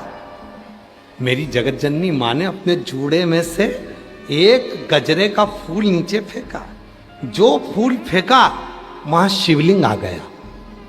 पुरुष मृगा भाग रहा था, शिवलिंग को देखा, रुक गया, पांव पड़ी, पत्ती तोड़ी, शिवजी को चढ़ाया, फिर भाग। इतनी देरी हो गई तो भीम थोड़ा आगे निकल गया, फिर पकड़ाई में आने लगा। मां अंबा जगदम्बा ने अपने जूड़े का फूल तोड़ा, फिर नीचे पटका। पुरुष मृगा का नियम था, पुरुष मृगा का, जैसे हमारा नियम है बाबा जी, हमारा भी एक नियम है। हम सीहोर से चलते हैं या यहाँ से चलते हैं, रास्ते में जहाँ रुकेंगे वहाँ ओटले पर कोई शंकर का शिवलिंग हो या पेड़ के नीचे कोई शिवलिंग हो तो वहाँ जल चढ़ाकर फिर आगे बढ़ जाते। पुरुष मृगा का नियम था, जहां शिवलिंग देखता था वहां प्रणाम करता था, जल चढ़ाता था, पत्ती चढ़ाता था, फिर बढ़ता था। अब पार्वती जी क्या कर रही हैं? गजरे का फूल गिराती थी, शिवलिंग प्रकट हो जाता था, पुरुष मृगा महापूजन करने बैठ जाता था। इतनी देर में भीम आगे बढ़ जाता था, फिर वापिस वही की वही क्रम होता रहा। आखिरी में हस्तिनापुर की बॉर्डर थी, भीम भागा और इतनी देर में पुरुष मृगा ने भीम का पांव पकड़ लिया। आधा शरीर अंदर था, भीम का एक पांव घुटने से नीचे वाला बाहर रह गया और पुरुष मृगा ने कहा अब तो तुझे मरना पड़ा। युधिष्ठिर आ गए बाहर, हाथ जोड़ लिए, बाबा जी, ए बाबा जी, आप पूरे शरीर को नहीं काट सकते, देहली के बाहर जो घुटना रहा है और पंजा रहा है आप इसको काट लो, 42 टुकड़े करो फेंक दो, पर शरीर नहीं काट सकते। पुरुष मृगा प्रसन्न हो गए, राजसु यज्ञ करवाया, वर दिया। इस पवित्र कथा को दौड़ते हुए पुरुष मृगा के शिवलिंग की पूजन की कथा को जो सुनेगा उसकी जिंदगी में जितनी भी अड़चने आएगी वो सब समाप्त हो जाएगी। सब महाभारत के वन पर्व में वेद व्यास जी वर्णन करते हैं। महाभारत के वन पर्व में वेद व्यास जी लिखते हैं, जो पुरुष मृगा के इस पवित्र चरित्र का स्मरण करता है उसकी जिंदगी के सारे अड़चन, सारी तकलीफें समाप्त हो जाती है, क्योंकि ये पुरुष मृगा कोई साधारण नहीं है, शिव जी का वो भक्त है जो चलते चलते शंकर को पूजन करता, स्मरण करता और बढ़ता रहता है।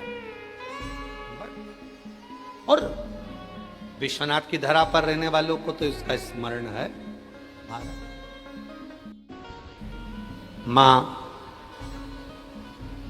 जगत जननी जगदम्बा अम्बा जैसे भीम के लिए शिवलिंग की स्थापना कर देती है और पुरुष मृगा उस शिवलिंग को देखकर रुक जाता, ऐसे ही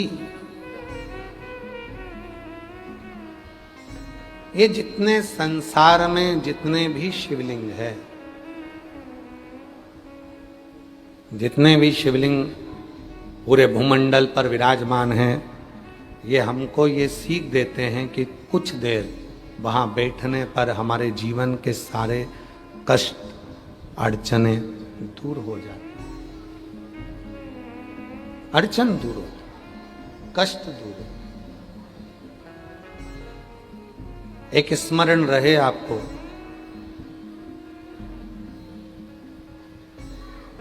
कि शिव जी ने जिनको पकड़ा उनको आखिरी तक नहीं छोड़ा। शिव जिनको पकड़ते हैं उनको छोड़ते हैं। नंदी शिव जी ने पकड़ा, छोड़ा नहीं। भृंगी शिव जी ने पकड़ा, छोड़ा नहीं। श्रृंगी शिव जी ने पकड़ा, छोड़ा। शिव जिनको पकड़े उनको छोड़ते नहीं। 33 कोटि देवताओं में केवल एक देव अधिदेव महादेव ऐसे हैं जो बड़ी मुश्किल से तो अपने होते हैं, और अगर अपने हो गए तुम उनको छोड़ भी दोगे तो भी शिव तुमको कभी नहीं छोड़।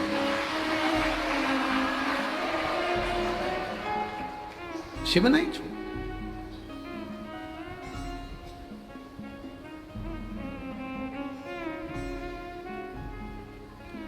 काशी में ढूंढा जिन्हें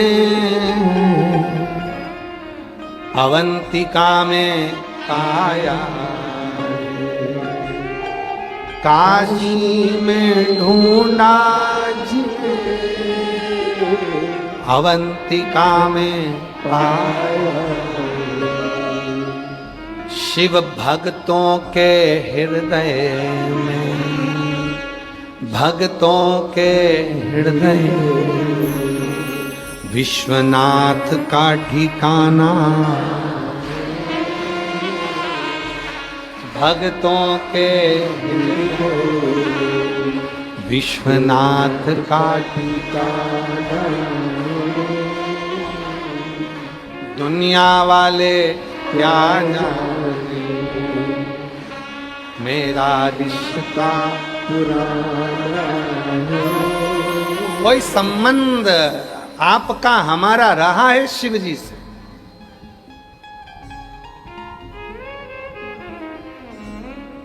बाबा जी पक्का है, हमारा विश्वनाथ जी से कोई पुराना संबंध है, और आपका भी है, और यहाँ जितने बैठे हैं इनका भी है, और जितने आस्था चैनल पर कथा सुन रहे हैं उनका भी है, जो मोबाइल पर कथा सुन रहे हैं उनका भी है।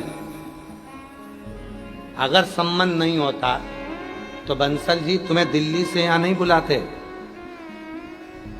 वकील साहब, हरियाणा वाले, भटिंडा वालों, जितने यहाँ बैठे हो तुम लोग, कहाँ अम्बाला, बीटा, जयसवाल, जितने जितने बैठे हो ना, तुम जितने बैठे हो, तुम्हें कोई यहाँ नहीं बुलाता। कौन किसके यहाँ बुलाता है? आज के जमाने में शादी होती है तो लोग पड़ोसी को नहीं बुलाते, संबंध होगा तो बुलाएंगे, नहीं तो लोग सगे भाई को नहीं बुलाते, संबंध होगा तो बुलाएंगे। और तुम विश्वनाथ जी की पवित्र भूमि पर अगर शिव पुराण की कथा हो रही है और तुम आए हो तो समझ लेना कि तुम्हारी रिश्तेदारी पक्की है, कोई साधारण नहीं हो, मंद भारी है।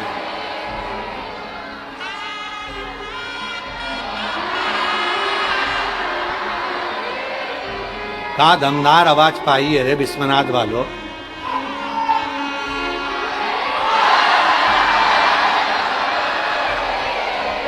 जोरदार संबंध है तुम्हारा, रिश्तेदारी है तुम्हारी। अच्छा कहीं जाते हो तो छाती ठोक के बोला करो, फालतू की बात करना मती, तू हमें जानता नहीं है। हम उसके साथ रहते हैं जो जहर पीकर भी अमृत देना जानता है। जानते नहीं मेरे को लोग आते हैं ना, जब लोग कई, यहाँ तो ठीक है, बहुत चौकसी में कथा चल रही है, तुम लोगों को आने की अनुमति नहीं है, ऑनलाइन सुनने की अनुमति है, पर जहाँ कहीं बड़ी बड़ी कथा होती है तो मान लोग फोन लगा देते हैं, लगाऊं क्या फोन, मुझे यहाँ से जान दो अंदर और बैठने दो, तुम मेरे को पहचानते नहीं, मैं उनकी रिश्तेदार हूँ, तुम मुझे जानते नहीं हो। उसने तुरंत फोन लगाया, पर भगवान की इतनी कृपा होती है कि जहां वो फोन लगाती है वहां नेटवर्क खत्म हो जाता।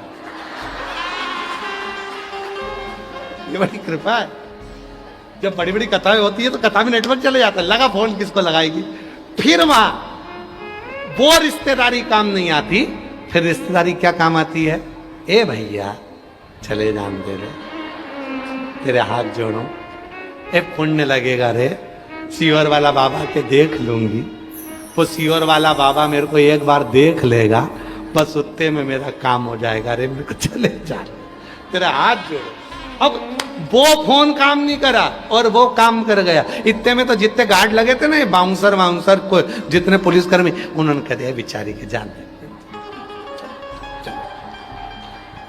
और जैसे ही वो दरवाजे से अंदर आई उतनी देर में तो उसका रुतबा ही बदल गया,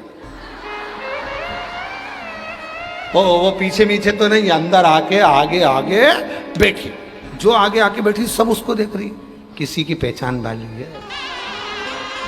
चतुर्वेदी जी से पूछो इनकी है, बंसल साहब तुम्हारी, केसरमणि जी तुम्हारी, सतुआ बाबा जी तुम्हारी, किसकी पहचान वाली? अब सब आश्चर्य में पड़े, ये है किसकी वाली? अब कौन बताए कि ये विश्वनाथ वाली? कौन बताए? हमारे दो ही रिश्ते, हमारे दो ही रिश्ते, एक हमारे भोले बाबा, एक भोले बाबा, और दूजी गोरा रानी सरकार, हमारे दो ही रिश्ते, हमारे। अब तो यहाँ तो संबंध की बात हो जाती है, तो यहाँ चले किसकी?